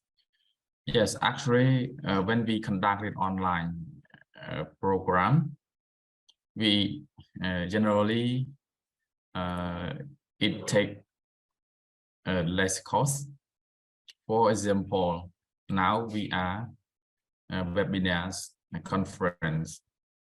Actually, if we conference in person, we have spent much times and much budgets to travel to your country and together for presentation only 15 minutes and share each other, I think only 1 hour or 2 hours. But instead of this, we can communicate a conference online. It means that we reduce times and costs. For the student get benefit from ODLs. If we the student can take course online, also study anywhere, anytime, or anything that they are interested in. For Cambodia, we are facing with the student who live in a remote area. The internet couldn't access properly, and but in the town, no, in the city, the internet speed the highest can access to the student. In the future, the government can offer the high-speed internet or level internet high-speed to everyone, and also formulate the policy. How can we manage our e-governance for our country? I hope this one can be available for everyone to access ODL. Okay, thank you.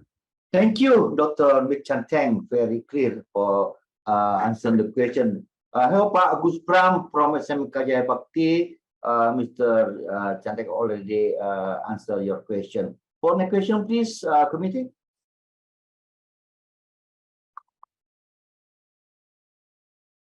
Yeah, this is from Michael, Gulf University. For Dr. Purwanto. What are some of the last technological development in open and distance learning? How are these technologies being used to enhance the learning experience for learner and educator? What are some of the last technology development in ODL? I think maybe it is in Indonesia, focus on. How are these technology being used to enhance the learning experience for learner and educator? This is a very good question, Pak Put, because we talk about learning experience by the technology. Yes, Pak Purwanto. Okay. Thank you for Mr. Michael. You have so very good question. I try to answer. Pak Timbul also. If we are talking about the initiative, the latest initiative to make distance learning, open learning, blended learning in Indonesia is doing well. We try to develop so many kind of we call learning model. One of the big model is what we call Merdeka Belajar, independent learning or free learning, or what you call. Our minister said that Merdeka Belajar is platform of the learning in Indonesia. Based on the order of the minister, our educators develop Merdeka Mengajar, learn from home, so many model. All of them, especially is using the ICT, using the technology as a tool to make learning more effective and efficiently. We try to develop what we call flipped classroom, so many kind of blended learning, independent study for government official. We have micro learning, micro credential. There are so many initiatives that we have to develop and try to make it success in our situation. So everyone, I mean, is educators and learners should be try the new learning model. The developer of new learning model is the instructional designer that exists in every minister, every local government in Indonesia. That's the answer. Thank you, Pak Timbul. Thank you, Dr. Purwanto. It's very clear. Yes, I agree with you about the technology can be support about the learning experience for teacher and students in the use technology in education. Okay, I think we have the last question. You can see the committee for the last question for Associate Professor Dr. Nurdia Asukor. This is from Lintang Andita, that is from Indonesia, UPN Veteran Jakarta. The question is, in your observations, what are some successful of ODL initiatives in your country, in Malaysia, and what can other ASEAN countries learn from them? That is, this is your respective country. Okay. Okay. Please. Thank you for the question. First of all, I think I would like to highlight again, we have very specific definition about ODL. So our open and distance learning can be in the form of courses or can be in the form of program. So if you're talking about open and distance learning courses, we have micro-credential, MOOCs, open courseware. So those are examples of ODL courses, I would say. But if you're talking about open and distance learning program, ODL program, that means that upon graduation, you can learn entirely online the whole 3 years and then earn a certificate from that. If you're talking about ODL initiative that is successful in terms of ODL courses, I would say we are quite proud about of our micro-credential courses.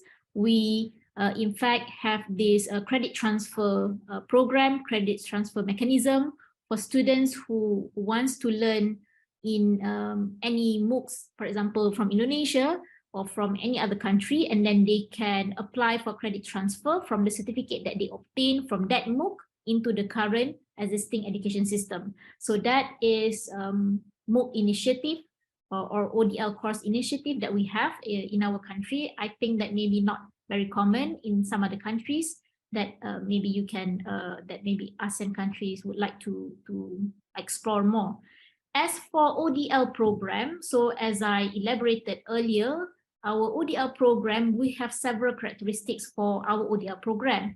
Among the characteristics is that for one ODL program, you need to prepare a self-instructional material, or we call it as SIM. So I think this SIM preparation is something that many other Asian countries can also explore more, because this SIM development, we saw in Malaysia that we have many innovative ways of lecturers developing multimedia-based learning resources for them to use in their teaching and learning in their ODL program. So I think for ODL courses, I would say about MOOC credit transfer system that you can learn from. And for ODL program, maybe you want to explore more about how Malaysia has been doing SIM, which is self-instructional material to be used in their teaching and learning courses in ODL program. I think that would be my answer. Thank you for the question. Thank you, Associate Prof. Nurbiha. As you got this clear, that is two about ODL program and ODL courses. So you explain for both of them about the initiative. Thank you, Associate Professor Dr. Nurbiha, for the answer. I think Mr. Lintang Anditya is clear for you, the question? Hopefully. Okay, it looks like we have no more time for question and answer sessions. Excuse me, Pak Timbul. I have a question especially from Professor Nurbiha. It's possible? Okay, this is special from Indonesia. Okay, please, your time, Dr. Purwanto. Yeah, continuing to the issue of collaboration among ASEAN countries, I have question for Professor Nurbiha Syukur from Malaysia. Yeah. Can school and campuses in Malaysia accept Indonesian children who live with their parents who work in Malaysia as a student? Can school in Malaysia serve migrant worker children using blended learning? Yeah. Yeah. Yeah. Yes, they can. I think collaboration to serve distant open learning to be realized better, then we really conducting open and borderless education that we have in our imagination or in our future. I think can certainly be done. Yes. Yeah. Okay. Thank you.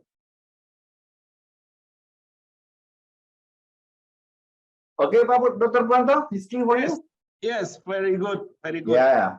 If you talk about border area, I say we are the student also in Kinabalu. It's a lot of students there. We provide the system blended learning for our child in Malaysia. It's very good question. Okay. We thank you for your interest and enthusiasm in the first session and with this webinar. We have come to the end of the session. Once again, thank you to all speakers, Dr. Mik Cantik from Cambodia, Dr. Purwanto from Indonesia, and Associate Professor Nurbiha from Malaysia. Thank you very much. Very much. Thank you. Thank you very much. Okay, thank you. Now I am pleased to invite the speaker for the second session.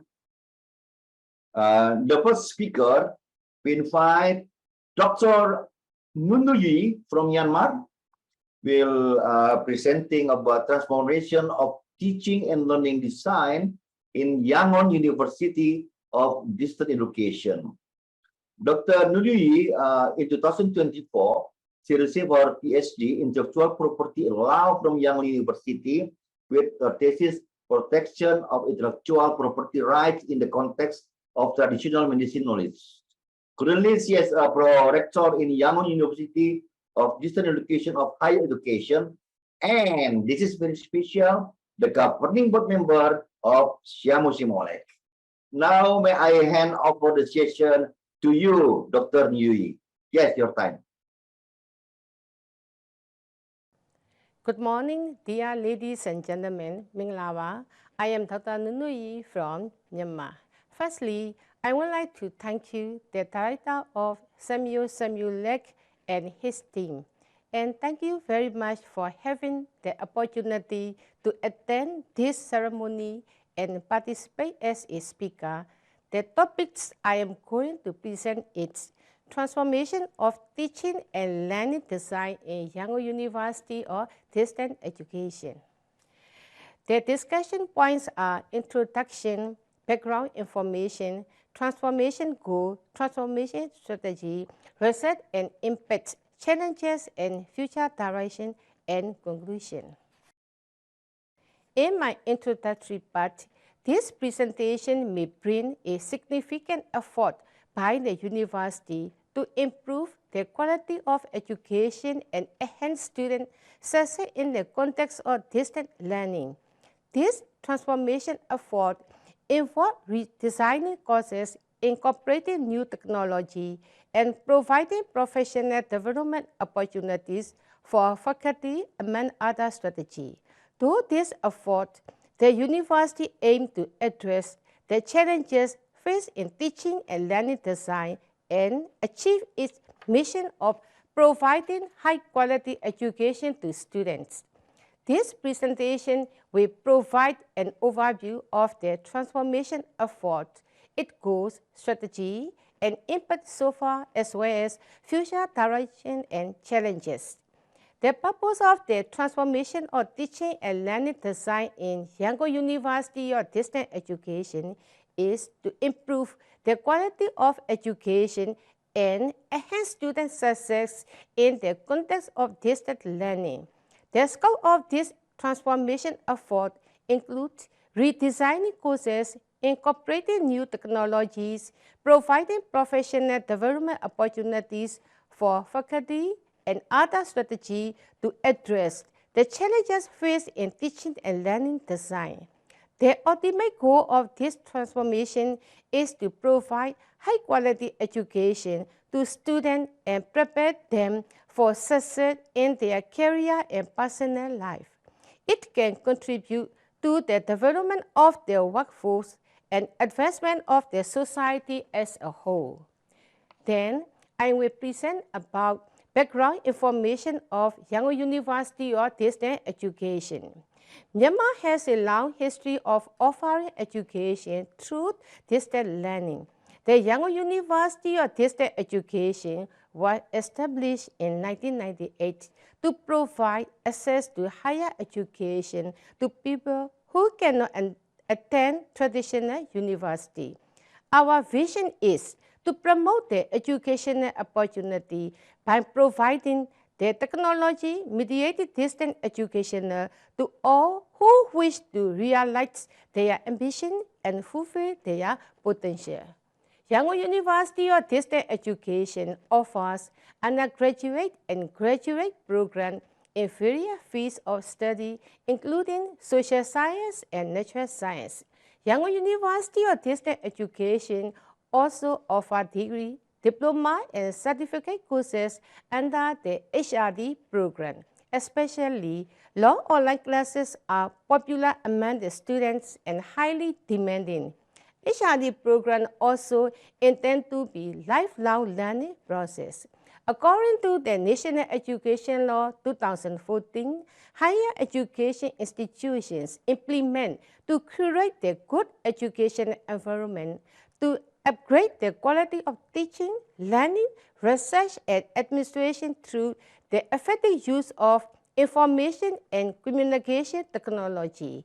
In accordance with National Education Law, Yangon University or distance education implements its activities. The COVID-19 pandemic has highlighted the importance of online and distance learning. Like many other countries, Myanmar has been forced to rely more on online and distance learning due to the pandemic. As the needs and expectations of learners evolve, the university needs to adopt and provide more flexible, engaging, and personalized learning experience. The rapid pace of technological advancement has led to the emergence of new tools and platforms that can enhance teaching and learning in distance education, such as learning management systems, interactive multimedia, and online collaboration tools. The university has recognized the need to improve student outcomes, such as graduation rates and achievement, and believe that transformation teaching and learning design can help achieve these goals. By transformation teaching and learning design, the university can better address the need of learners, leverage new technology, meet the growing demand for distance education, and improve student outcomes. This transformation effort is a proactive response to the changing needs and expectations of learners and the challenges faced by the university in providing quality education to students. This is the most important part of my presentation. The university has the goals of the transformation effort, such as improving student engagement, increasing student success, and enhancing the overall quality of education. The university aims to provide a more personalized learning experience for students that address their individual learning needs, interests, and goals, and curate more interactive learning experience that involve students in collaborative and problem-solving activities. By incorporating tools such as discussion forums, online group projects, and peer assessment, the university can promote active engagement and participation among students. By the use of messaging, video conferencing, and discussion forums, the university can facilitate communication and foster a sense of community among learners. One of the objectives of the university is to leverage multimedia such as video, simulation, and animation to create engaging and learning experience that capture student attention and help them understand complex concepts more easily. The transformation effort at Yangon University of Distance Education has several goals for increasing student success and increasing graduation rates by providing students with the resources and supporting they need to complete their program successfully. This includes offering clear and accessible pathway to graduation, providing opportunity for academic recognition and achievement, and supporting students in their academic and professional goals. The university intends to promote lifelong learning by providing students with the skill, knowledge, and confidence they need to continue learning throughout their life. This includes promoting critical thinking, problem solving, and creativity, and providing opportunity for continuous learning and professional development after graduation.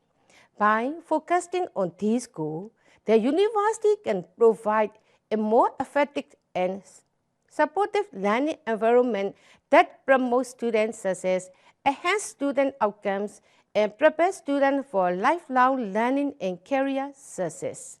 So, to achieve the transformation goals, we need to build up transformation strategy that we implement our destination. The university is investing in digital infrastructure such as a high-speed internet, learning management system, and digital tools and platforms to support online learning and collaboration. The university is providing training and supporting to faculty and staff to ensure they are equipped with the necessary skills and knowledge to effectively use digital tools and platforms for teaching and learning. This includes training in online pedagogy, instructional design, and digital literacy. The university is redesigning courses to incorporate digital technology and best practice in online teaching and learning design to enhance student engagement and learning outcomes.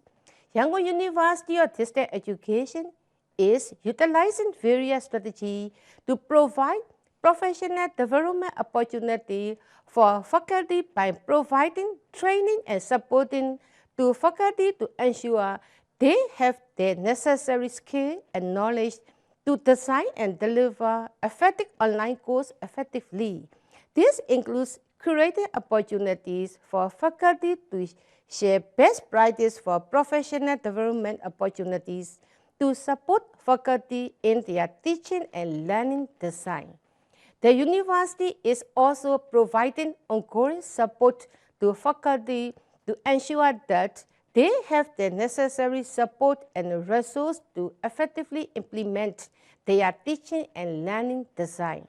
By using this strategy, the university can transform its teaching and learning design to be a more effective and accessible education to its students. I will discuss about results and impact that follow.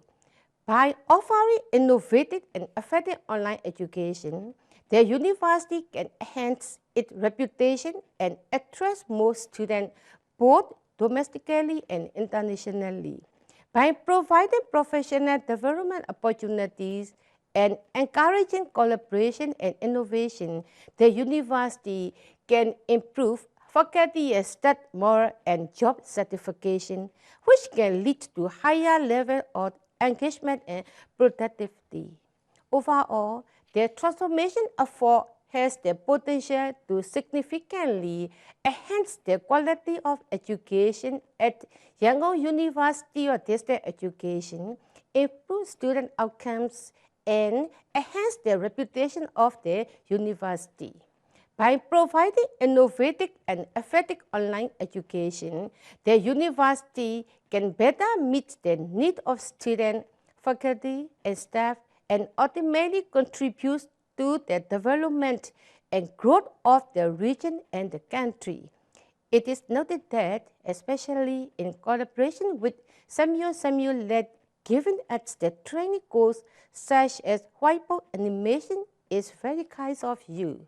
After that, we have to encounter the challenges and we will try how to overcome this difficulty and lead to go for that direction.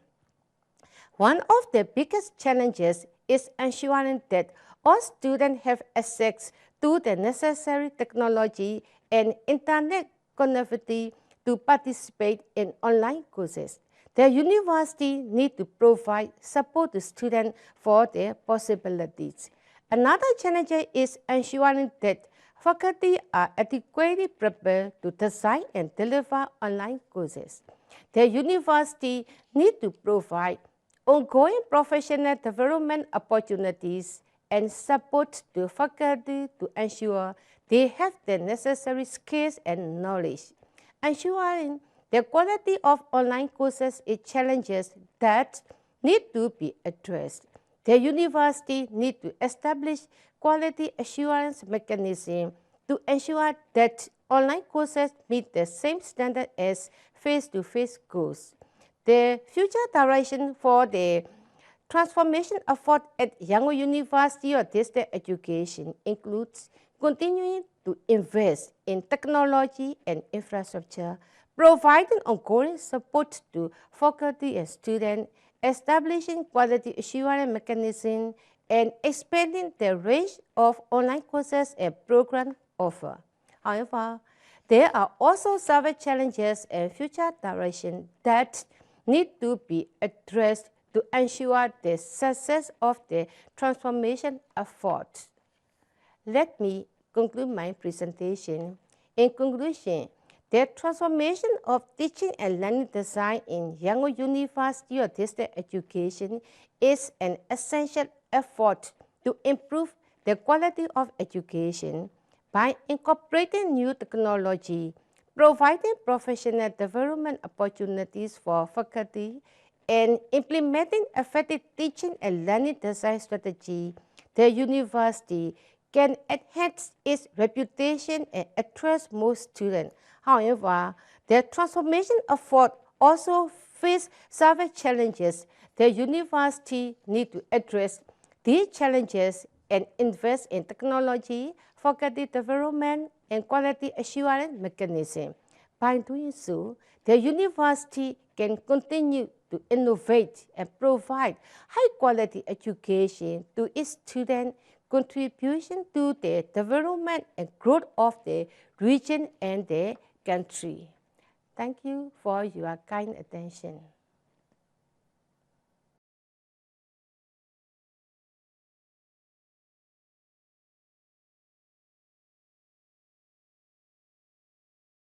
I cannot use my video. Okay, thank you, committee, for the video. I just try to like my video. Thank you, Dr. Nuni from Myanmar. This is a very interesting presentation. Like you take about the challenge, you say about the how the challenge, the process providing support to students on the possibility, and then establishing the quality assurance. And the third one is investing in technology and infrastructure. That is several challenge and future direction need to be addressed to ensure the success of the transformation effort. That is the essential effort to improve the quality education as well as providing professional development. Again, thank you, Dr. Nuyi, for the interesting presentation. Before we going to our next speaker, if you any question or comment to Dr. Nuyi, please type them into the comment box in YouTube. The committee will try to screen the question and will bring them to in question and answer session later. And now we move to the next speaker. This is from the Philippines. Dr. Melinda de la Pena Bandalaria. I with the title, the topics, open and distance learning in the Philippines, status, direction, and challenge. Dr. Melinda is a full professor at the University of the Philippine Open University, UPU, and has been the chancellor since 2016.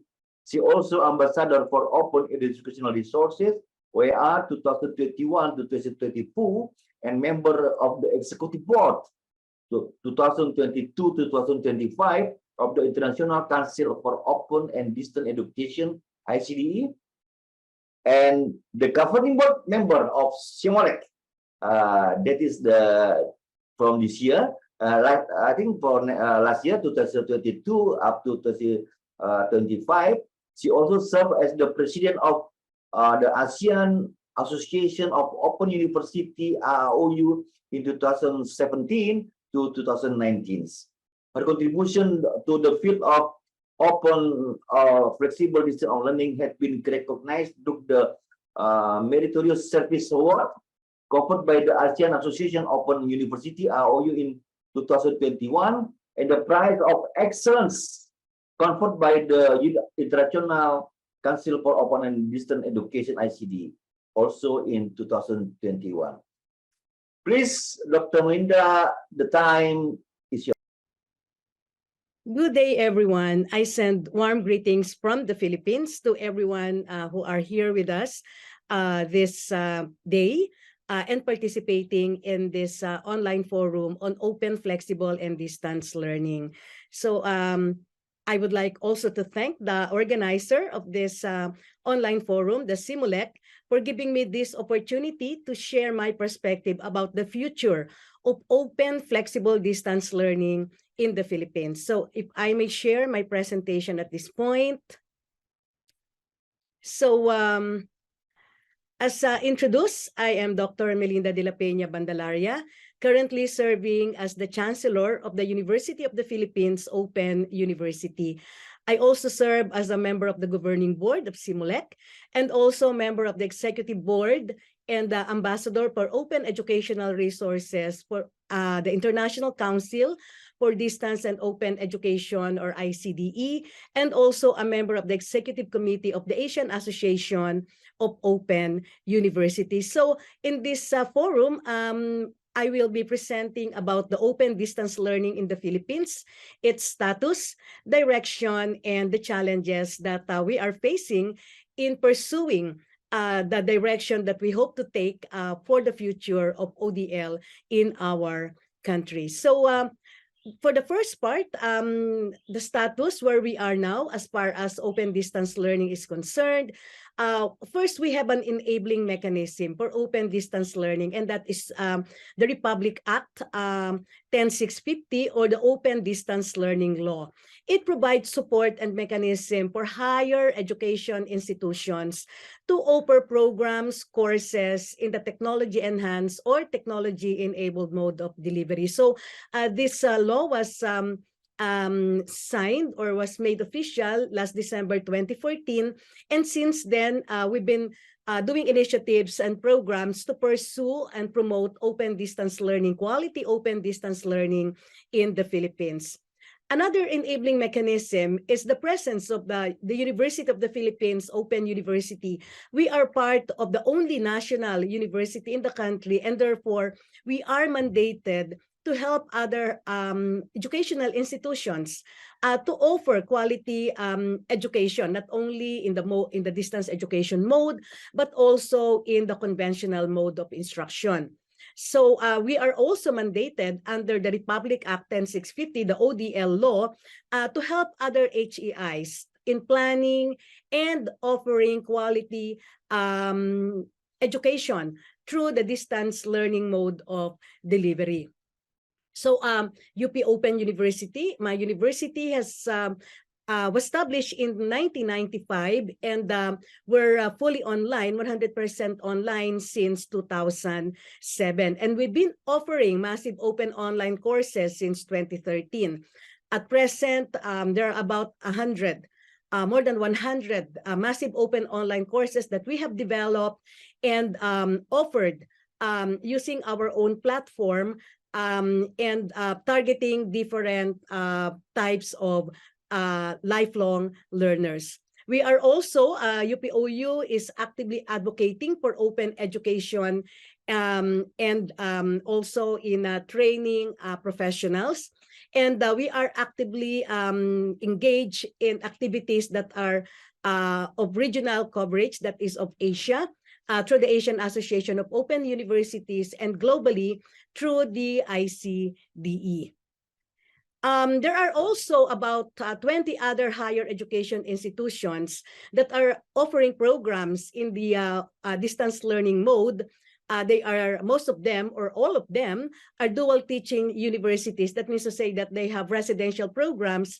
At the same time, they also have programs that are being offered in the distance learning mode.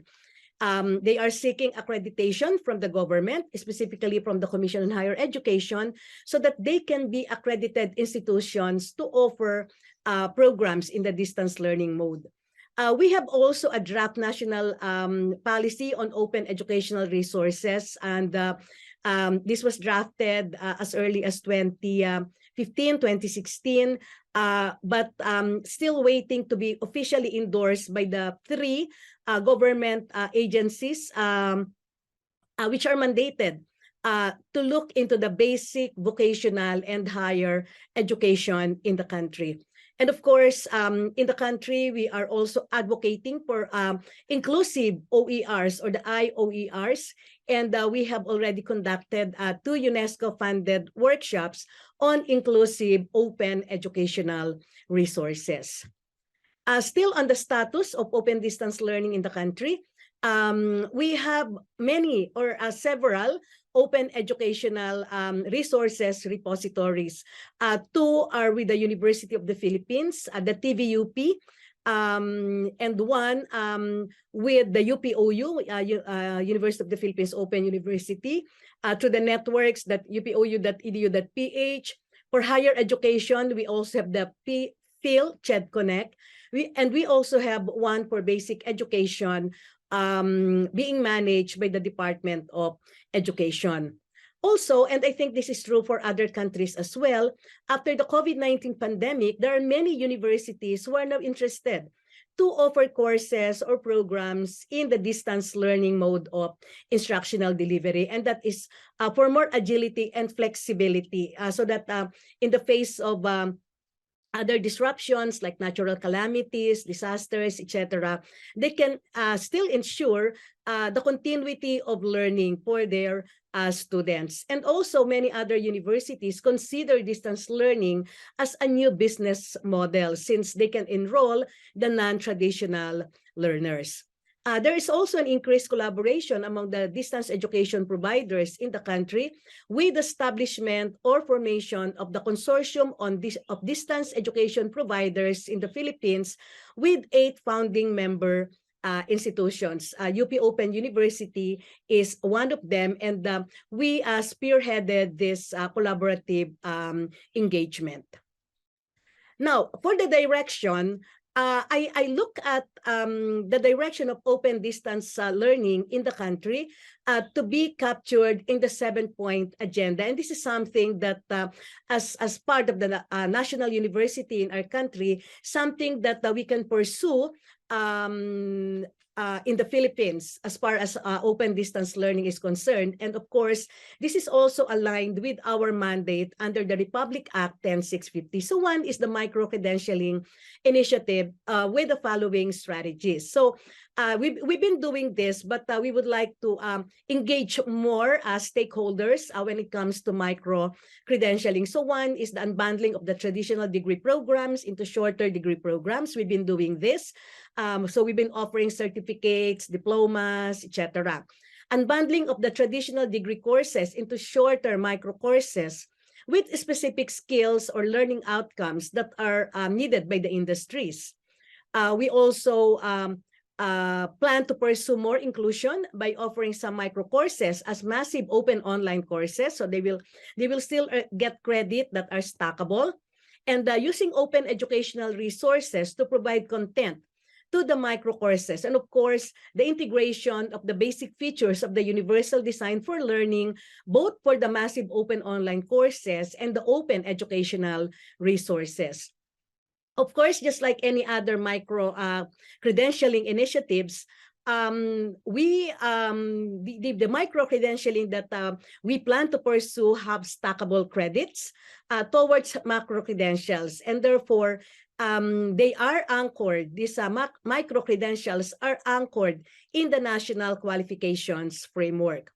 We also plan to integrate the pluridisciplinary courses in the micro courses for a more holistic approach to learning.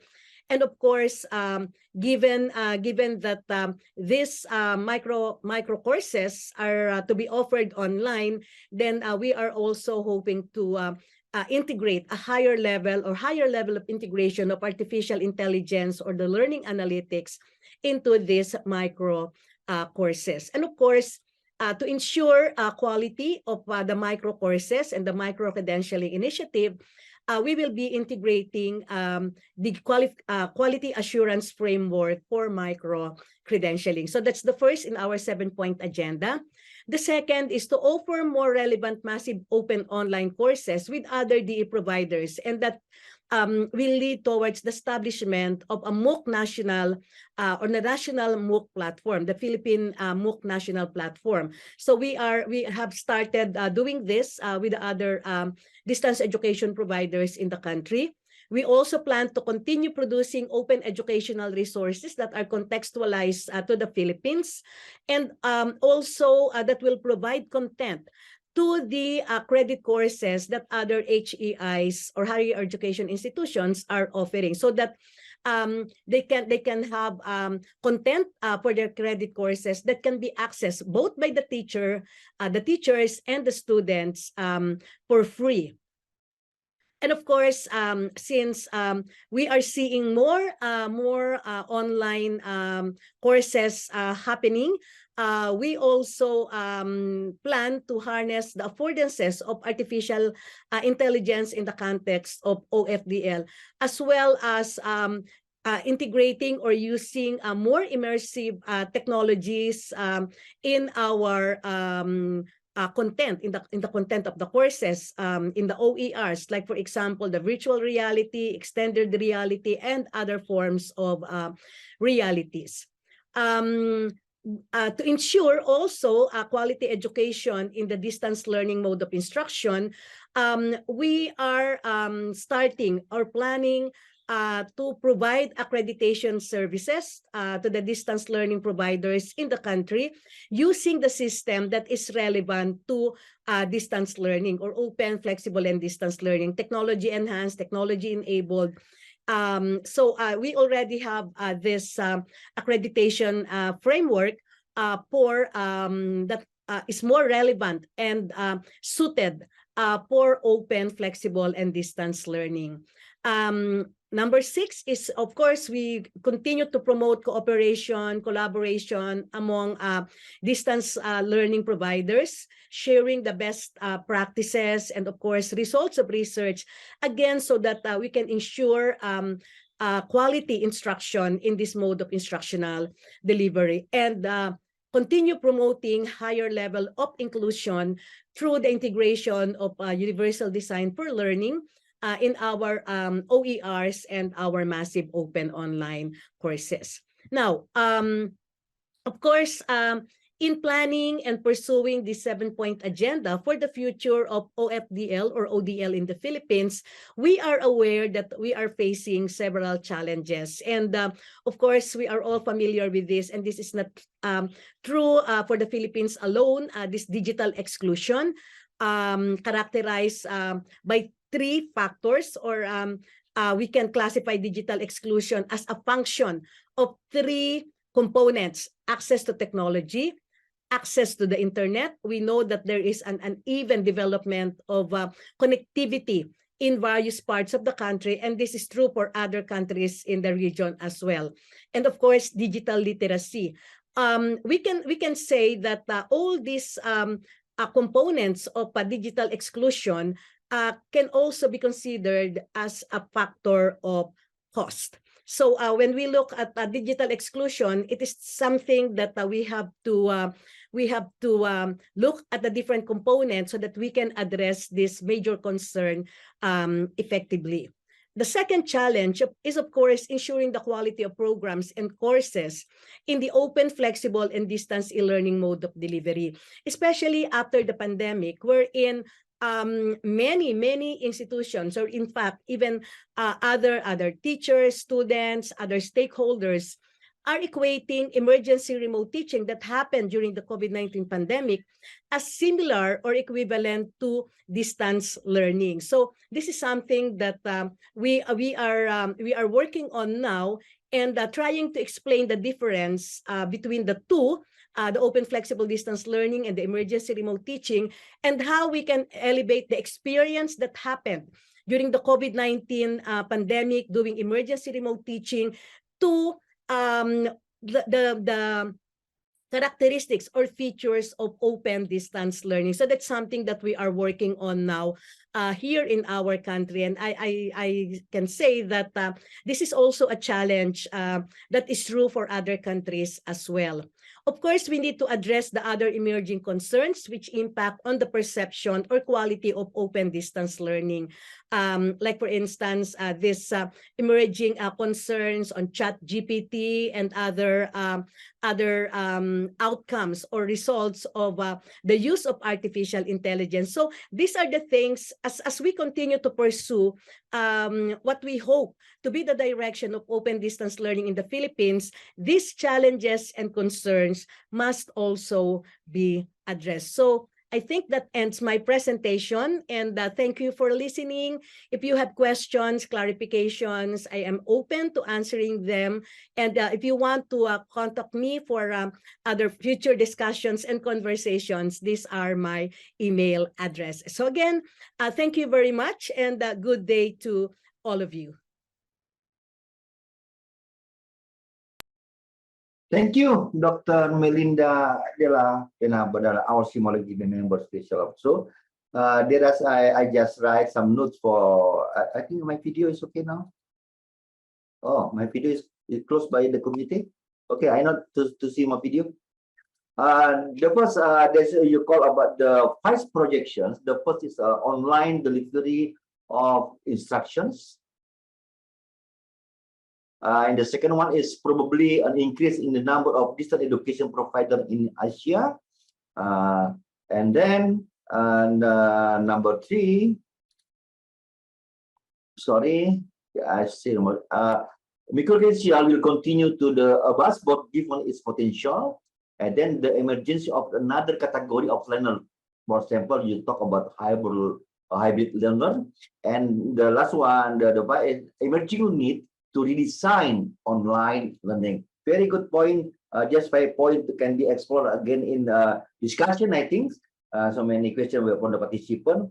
So I will remember to our audience again and again before we go to the next speaker. If you are any question or comment to Dr. Nunuyi and Dr. Melinda de la Pena Mandalria, please type them into the comment in YouTube.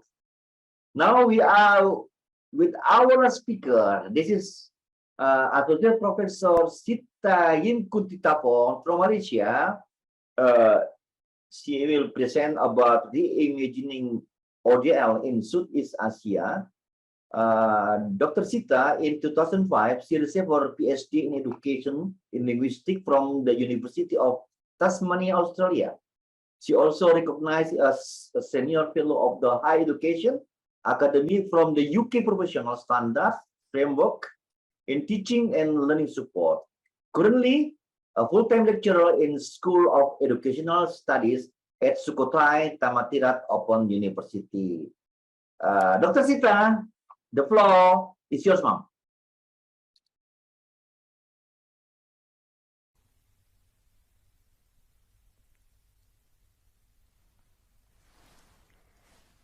Sawadika and good day you all. I wish you find yourself well wherever you are in the world. My name is Sita Yemkantithavorn, the lecturer from Sukhothai Thammasat Open University in Thailand, the one and only that use the distance learning online system university in Thailand. Okay, so today I'm talking on behalf of our university to talk on the current state of online distance learning in Thailand. Okay, but first of all, I'd like to see and talk about the introduction and the pictures of Thailand context. So the population in Thailand, we have 65 million people, and you can see that we have male and female. The number of female is a little bit, like more than male, participant in Thailand population, I mean. All right. And for education system, we have formal education, non-formal education, informal education, and lifelong learning education. For education statistics here in June 2022, we have the number of schools, number of classrooms, and number of teachers here and number of students. But here we talk about the basic education in Thailand only, not university level. And for the educational budget that you can see here, but comparing to other country, we might use a little bit, much budget than other country. And of course, we still use, less budget than other country as well. I mean, in Asia. Then we're going to talk about the ICT related stat in 2022 that you can see that we have 52.2 million internet users in Thailand. That is 79.3%. Okay, and they have gained about 3.6 million per year, a lot, right? And for the internet usage statistic per day, they use 7 hours and 4 minutes. But look at these. For the students, they use 8 hours and 57 minutes per day. Wow, that I can say that I don't know whether they use for learning or for communication or for playing game, but they use about 8 hours and 57 minutes per day. That's a lot, huh? And for the computer devices, we have smartphone that use a lot in the country. It's 97.07%, and the tablet, and then the laptop or notebook. And the main objectives of internet usage, they are for communication, that the first priority, it's 92.8%, to 1%. And for financial services, it's 83%. And for online learning, it's 69%. Okay. And here we go.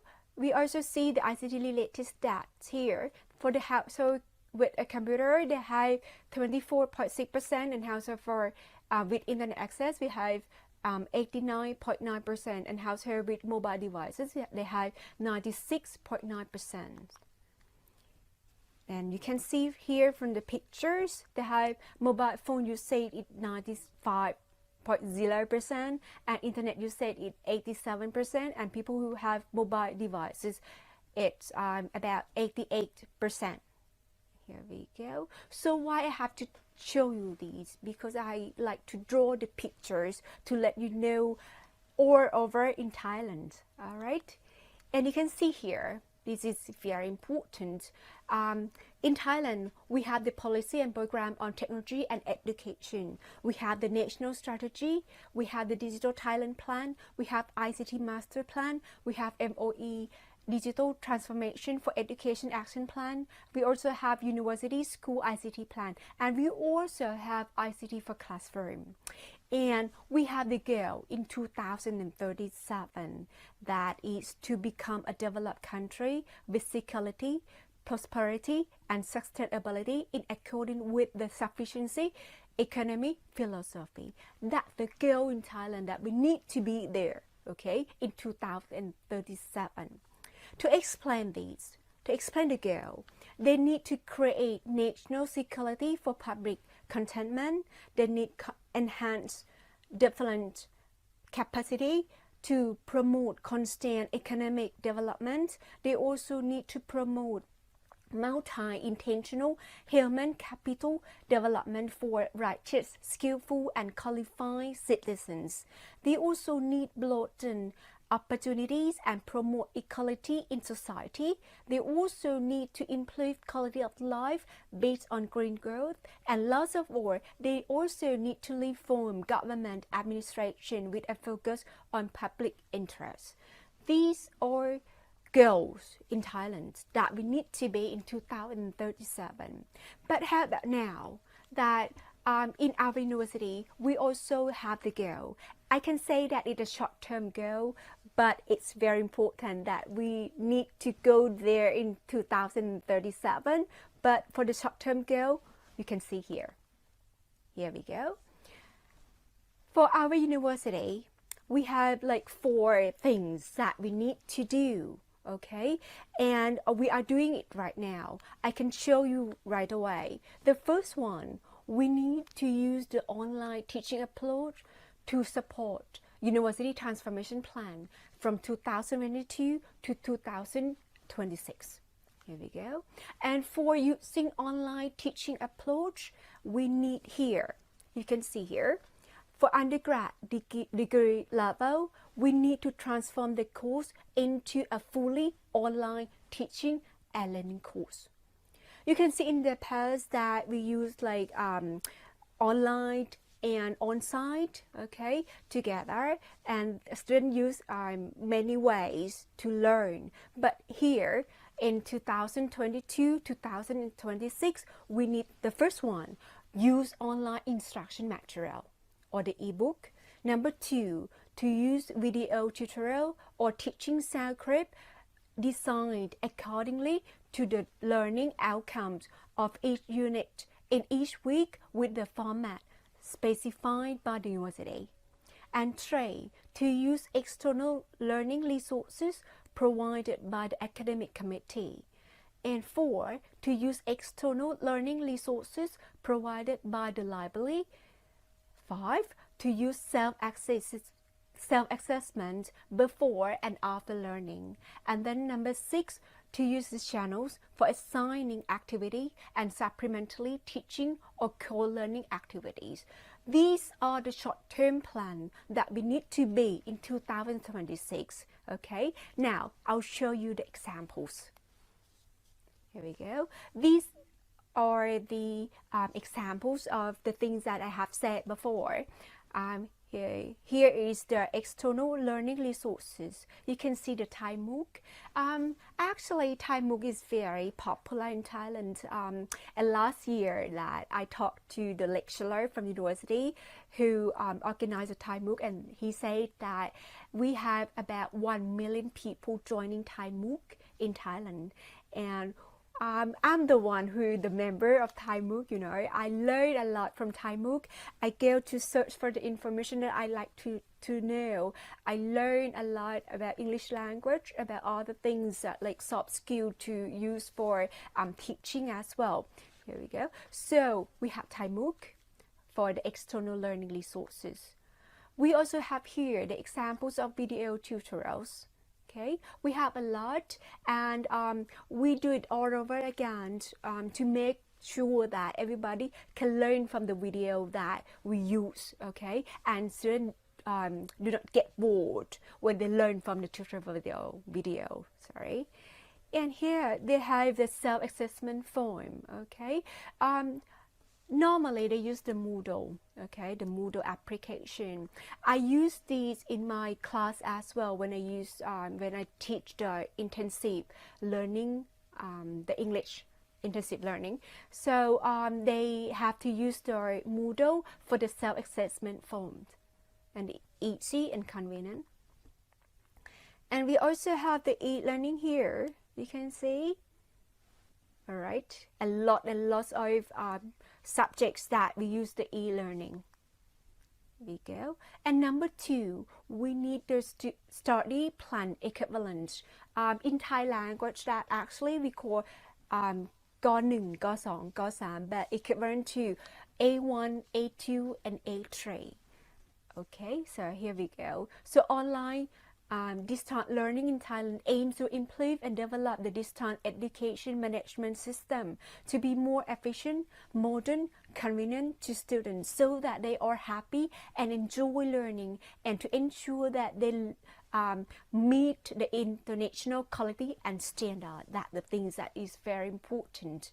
And in academic year 2022, our university has adjusted the teaching and learning plan to A1, A2, and A3, as I said, into a new format that will help promote learning and increase the chances of academic success in accordance with the expectation of students. I'll show you a little bit of A1, A2, and A3. Look at A1. The A1 plan is a self-study through print and online media. So they learn to print and online media.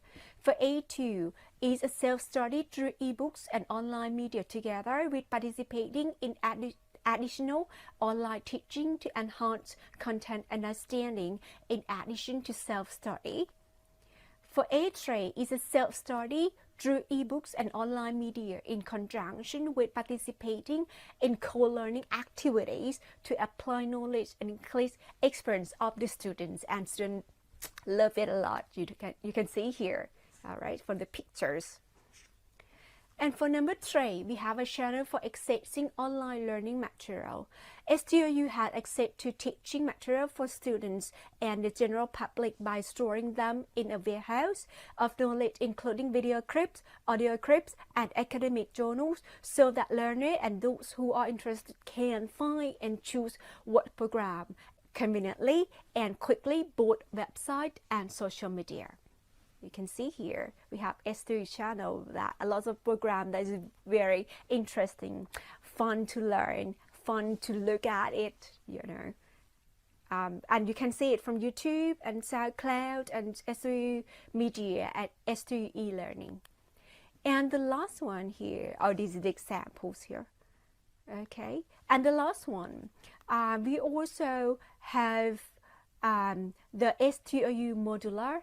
It is the lower that undergraduate degree program provided in a form of a modern system that courses are designed to support student lifelong learning in a form of non-degree program, and students can accumulate the study credit in the credit bank system.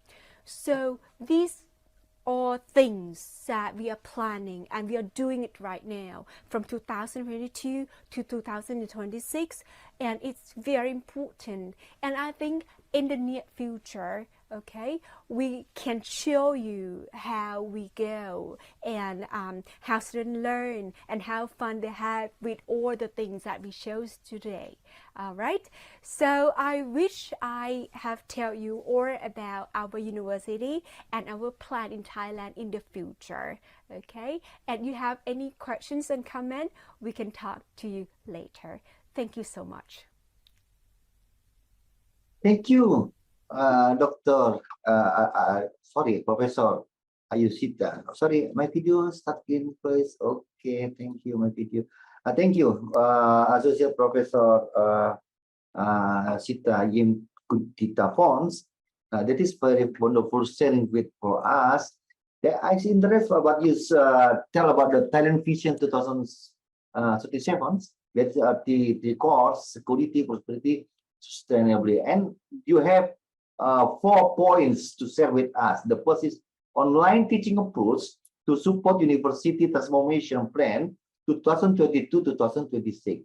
You use about ebook, you use a video tutorial, also using external learning resources by Thai MOC, Thailand MOC. Also, you external learning library, and you use self-assessment form. You use Moodle, and then your channel for assignment activity. Also, the second one, you study plan for equivalent A1, A2, and A3. That is the new format academic. A1 online media, just focusing on which is online learning media. A2 online media and ebook. A3 sub-study with online learning media and ebook. This is very interesting. And number 3, you about the channel for assessing online learning materials. And the last one, you talk about the STOU modular. This is the lower than undergraduate degree program. Once again, thank you, Associate Professor Dr. Sita Yim Kutita Fon is wonderful sharing with all of us. So, with that, we'll go ahead and take some time for question and answer session. It looks like we have a few questions. Committee, can you please share the slides?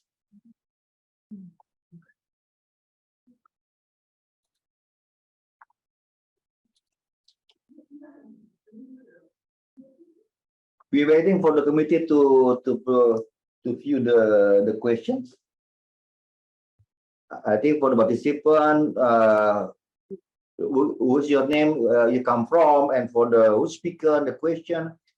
This is for Pak Edi Hasanuddin, I think from Indonesia. If not Indonesia, it's also Malaysia. Edi Hasanuddin. Okay, the question from Professor Dr. Nunuyi from Myanmar. Is it successful in carrying out of open distance learning for practical learning that requires mastery of competency by student expected? You can see the question in the screen, Dr. Nunu. Is it successful in carrying out of the L for practical learning that require mastery of competency by student as expected? Okay, this is your time, Dr. Nunuyi. Yes, thank you for your good question. It is successful for carry out audio for practical learning that require mastery for competency by student as expected. Yes, all institutions need to use updated systems that integrated together to support them to improve our process, and we have to fulfill necessary skill of technology that also require to transform an institution, and we have to set a concrete planning for our lifelong learning program, and then now we are planning and implementing the activity concerning with audio. These as I present in my presentation, and we try to have a good access of internet and we set the plan with strategy to implement, to use the digital accessory for teaching and learning environment, and we trying to deliver effective online course and provide cascade training, cascade courses for our staff for continuous professional development. These are the students' expectation, and we will fulfill our institution. Thank you. Thank you, Dr. Nunui. Pak Edi, I hope this can answer your question. It's very clear, already explained by Dr. Nunui. And the second question, it is from Faradila for Dr. Melinda, Mandalaria, Philippines. What is your suggestions to ASEAN governments, it is government level, to support the growth of open and distance learning program and initiative? Let's talk about the policy. Please, Dr. Melinda. Yes, thank you very much for that question. Indeed, the role of government to support the growth of open distance learning in our countries is very important. Probably one important step that we can consider now, governments can consider now, is to have national policies, especially on open distance learning. I can cite as an example, in the Philippines, we have the Republic Act, RA 10650, on open distance learning, wherein those initiatives are being supported, related to open distance learning, are being supported by the government. Another example that I can take in terms of having national policies providing conducive environment for the growth of open distance learning is, if you will recall, we have this recommendation on open educational resources by the UN, UNESCO. It was adopted in November 2019, wherein there is this support for governments to really have national policies specific for open educational resources. And from there, I think our countries, many of the Southeast Asian, if not all, are signatories to that recommendation on open educational resources. So these are very critical. Having national policies can provide enabling mechanism and supportive environment to institutions, so that they can pursue initiatives and programs on open distance learning.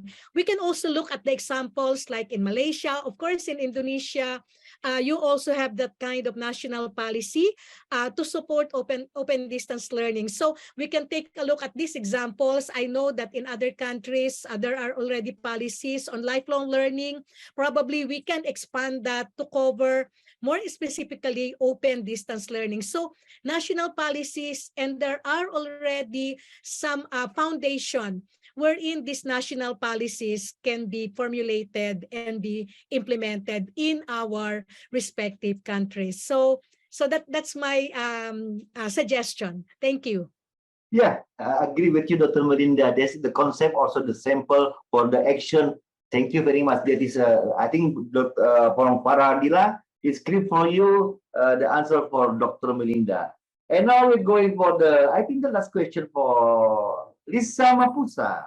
Yeah, Lisa Mapusa is special for Dr. Sita Yim Kutitapon from Thailand.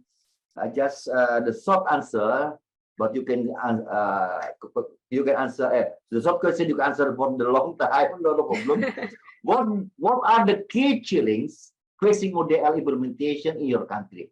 What is the challenge ODL implementation in Thailand? Okay, thank you, Lisa, and thank you to MC.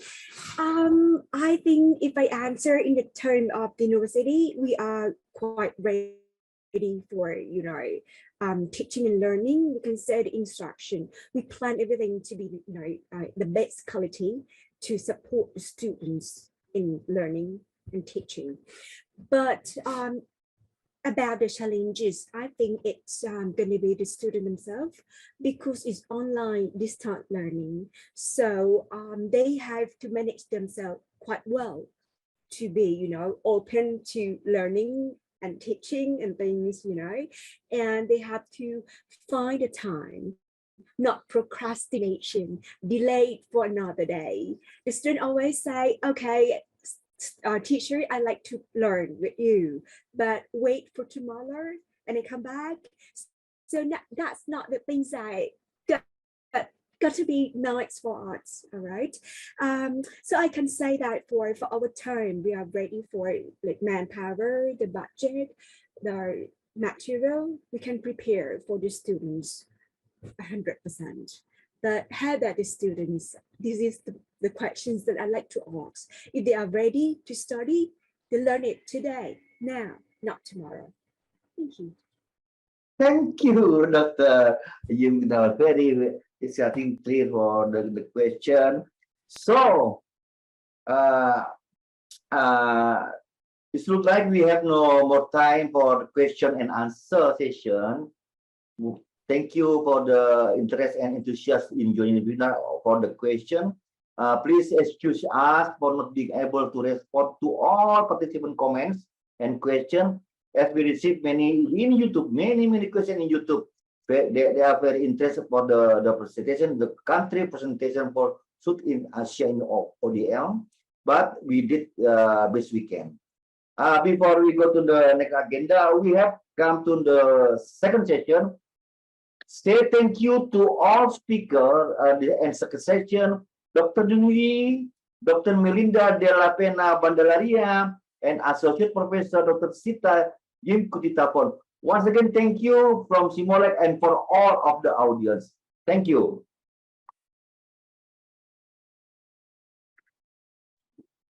Thank you to our wonderful moderator, Mr. Timbul Pardede, for keeping the session engaging and informative. Thank you, sir. Moving to our next agenda, I would like to invite Dr. Wahyudi, the Director of Simolek, for a summary and closing. Dr. Wahyudi, time is yours.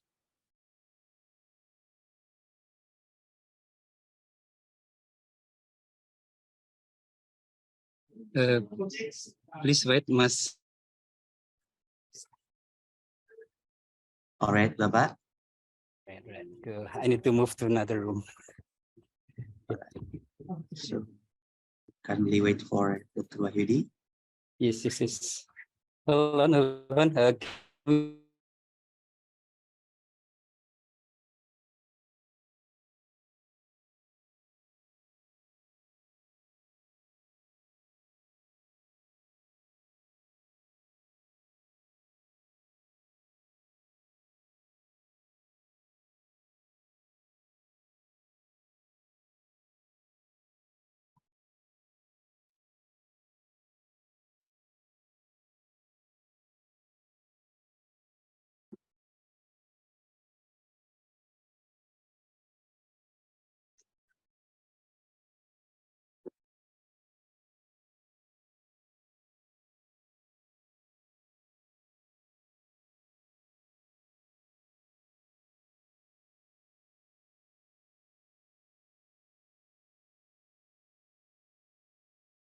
All right, ladies and gentlemen, while we are waiting for Dr. Wahyudi, I would like to inform that you can claim your e-certificate. You might want to take a screenshot of this slide shown on the monitor.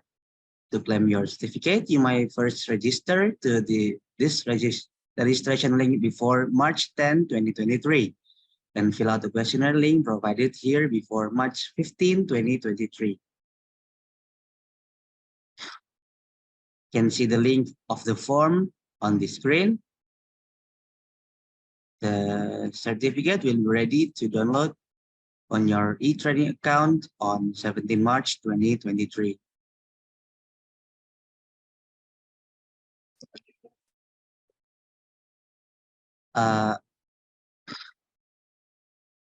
May I present to you also the social media account of Simolek as shown on your screen. Please feel free to follow us and you will be the first to find out the newest info of our programs from these different platforms.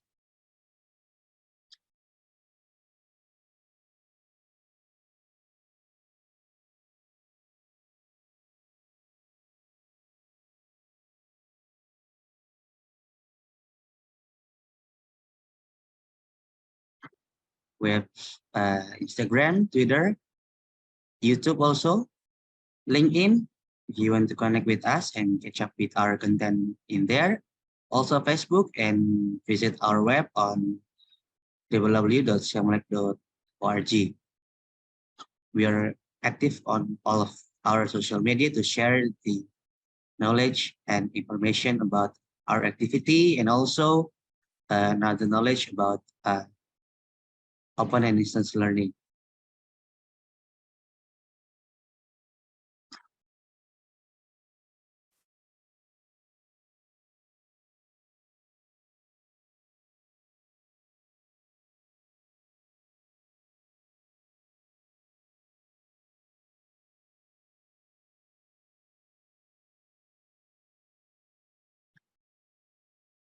This is the link to claim the e-certificate that's available within this webinar.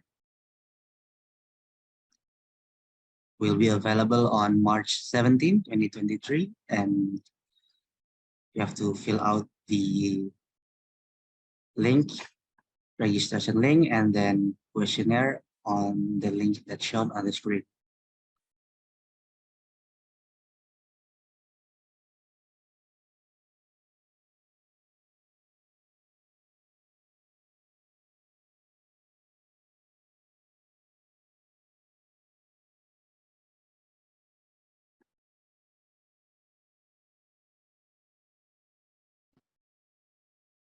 Sorry, Mas Akil, I lost the connections. No problem, Bapak. Okay, good. All right. Are we ready? Good to go? Yes, please. Okay. Okay, dear Dr. Wahyudi, the time is yours, please. Okay, thank you so much. Could you please share? I'm so sorry. This the technological hurdle. When you lost the connection, we lost our love. Okay, but I'm so happy, so grateful now. Can you see me now clearly? Yeah, much better, much more handsome, hopefully. Thank you. Please share with me, Mas Akil, for our PowerPoint. Yes. All right, Bapak. Please, kindly wait for a moment. Yep. So again, thank you so much to Dr. Meg from Cambodia, Dr. Melinda from Philippines, Dr. Sita from Thailand. Also, okay. Dr. Nunduyi from Myanmar. Yes. Actually, it is in our PowerPoint, Mas Timbul. Can you share, Mas Akil, the PowerPoint? In process, Bapak, I will tell the committee first. Okay, if not, then I might. It's on progress, Bapak.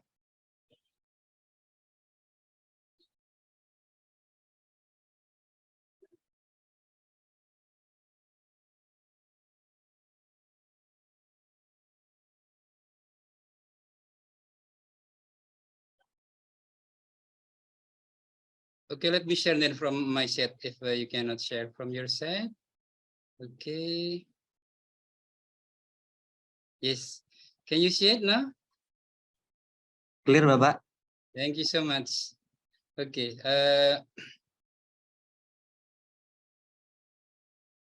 So, distinguished ladies and gentlemen, our honorable speakers, we have learned from our almost half full day webinar. This morning we have our Director General for Higher Education, Professor Nizams, gracing us with the opening.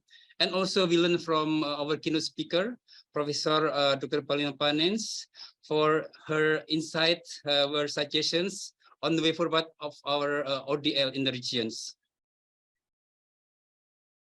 Thank you so much to our distinguished speakers, Dr. Chanteng from Cambodia. Your insight, your presentations, provide us with more knowledge about what's going on in Cambodia on ODL. Also, Dr. Purvanto, thank you so much for the last minute confirmation, but we learned so much from your set. And also, Associate Professor Dr. Nurbiha Shukurs from Malaysia. Thank you very, very much for your comprehensive presentations on ODL in Malaysia. For the next sessions, well, we learned so much from the question and answer sessions. All speakers provide the comprehensive answer response to our beloved participants. Thank you so much. For the second session too, thank you, Professor Dr. Nunuyi, our GB member from Myanmar, for sharing with us the latest development of ODL in Myanmar, especially in university. Dr. Melinda Bandaria, thank you so much. Finally, you can join us for, entertaining our participant with your insight, your wisdom, and so on. Of course, last but not least, Dr. Sita from Thailand. Well, in these short times, I would like to, we try humbly to summarize what is the opportunity of the next features of distance learning in our regions. Yeah, the first ones, yeah. Indeed, ODL is the potentials in our regions to increase access to education, provide flexibility, improve cost effectiveness, and promote lifelong learnings. Here in the exam, we just talking about how to provide the low-cost educations, but with the quality, and also about the lifelong learnings. Secondly, we learned the pandemic has accelerated adoption of ODL concepts in the form of emergency remote learning area. I think most countries learn about these ones. And also, thirdly, the successful open learning implementations in our regions include the establishment of online learning programs and open universities. We learn from many countries in our regions. Next, continued professional development for teachers is important to encourage the effective use of digital technologies. And then for the next points, the future of ODL in our regions is very promising, with increasing interest and investments in digitalization and AI-powered learnings. Now we're talking about AI technology, make our life both challenging, but also help us in finalizing our duty. The 6 points, open distance learning can provide opportunities for individuals to earn micro-credential. We just talked about it in our CPRN meetings, upgrade their skills, and also maintain work-life balance. And lastly, ODL enables individuals to work and learn remotely and collaboratively. I learned also now, and also building a community of learnings. Move to the next slides. We also learned the challenges ahead for ODL implementation in ASEAN, and we'd like to warp into 4 points. The first one, we learned that limited infrastructures, the digital divides in our regions, and also quality assurance are significant challenges that need to be addressed together. Secondly, addressing these challenges is critical to the successful implementation of ODL, any ODL initiative. The third ones, the governments, educational institutions, and other stakeholders are required to work together to ensure that the ODL initiative are accessible, effective, and of high quality. We cannot compromise the quality. And finally, continuous teachers' professional developments that equips our teachers with the competency to effectively use digital technologies, engage learners in online environments, and manage the learning process is very important to encourage teachers to go beyond their traditional teachings. This is a big challenge for us. And well, humbly, we would like to propose the suggestions how to address the challenges of future open learnings. The first ones,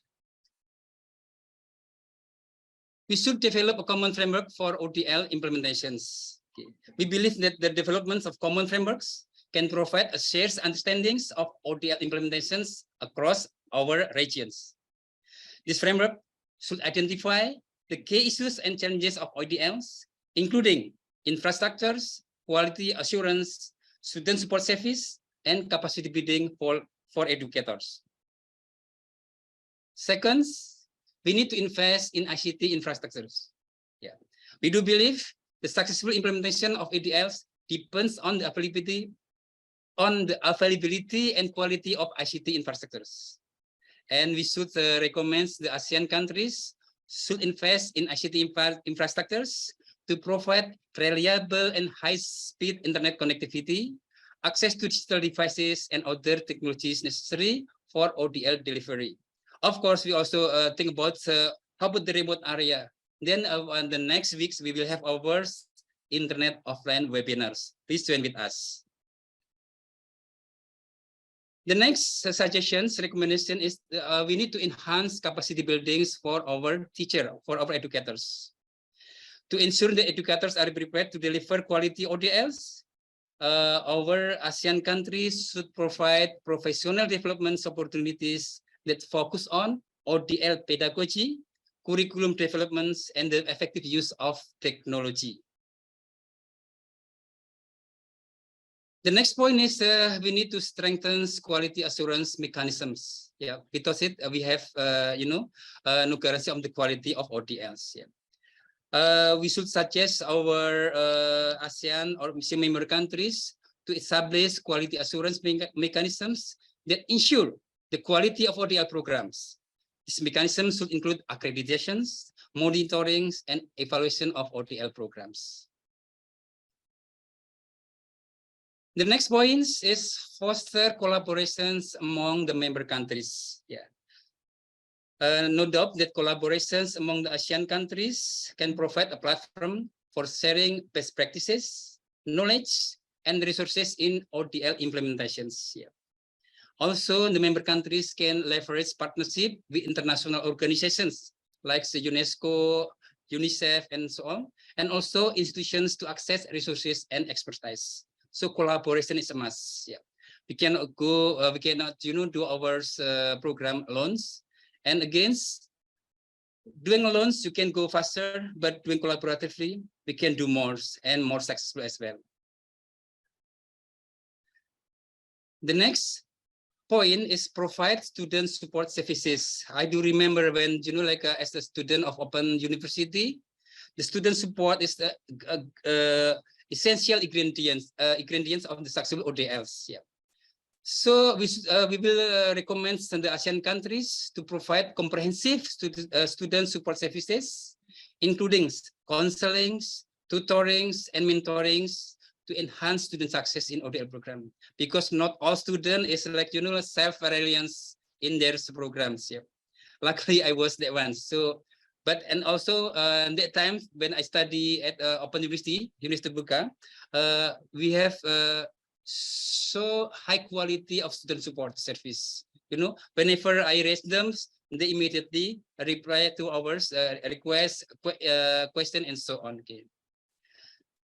The support service also address issue related to student access and equity. Yes, there's another issue we need to address.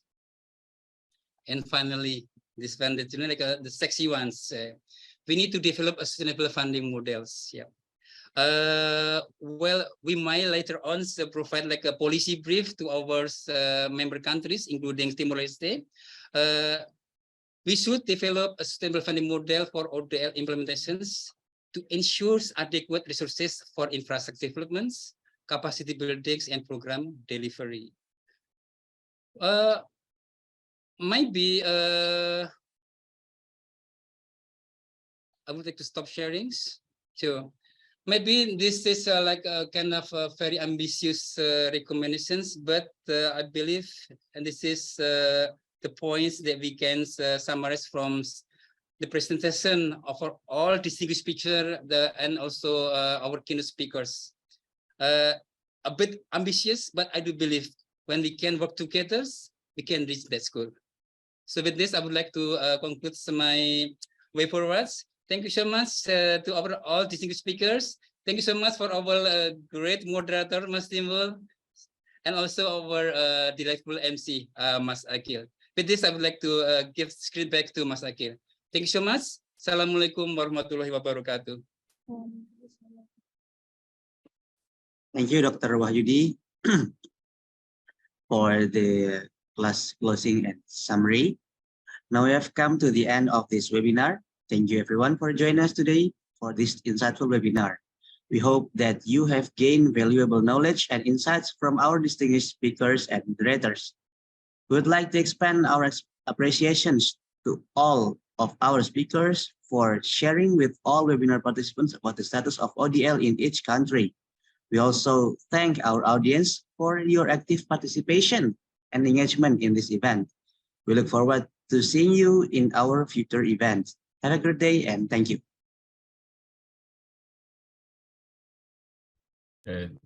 Thank you, everyone. See you for the next event webinar.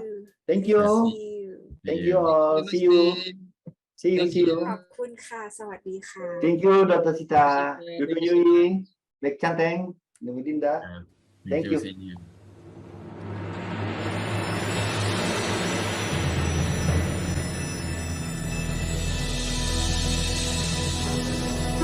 It's time to Thank you, sir, man. Pak Tim, thank you. Pak Dir, thank you. Pak Lim. and promising future. We'll rise to the call of the times and create a stronger tomorrow. Let's start to make a difference, teaching everyone to learn through science, health, and technology. We will share our expertise by promoting knowledge and policies. We can build a better world. Let us take a stand for our precious home, bringing future plans for the people to grow in a life filled with happiness and dream. Here at Symphia, building the future is our legacy.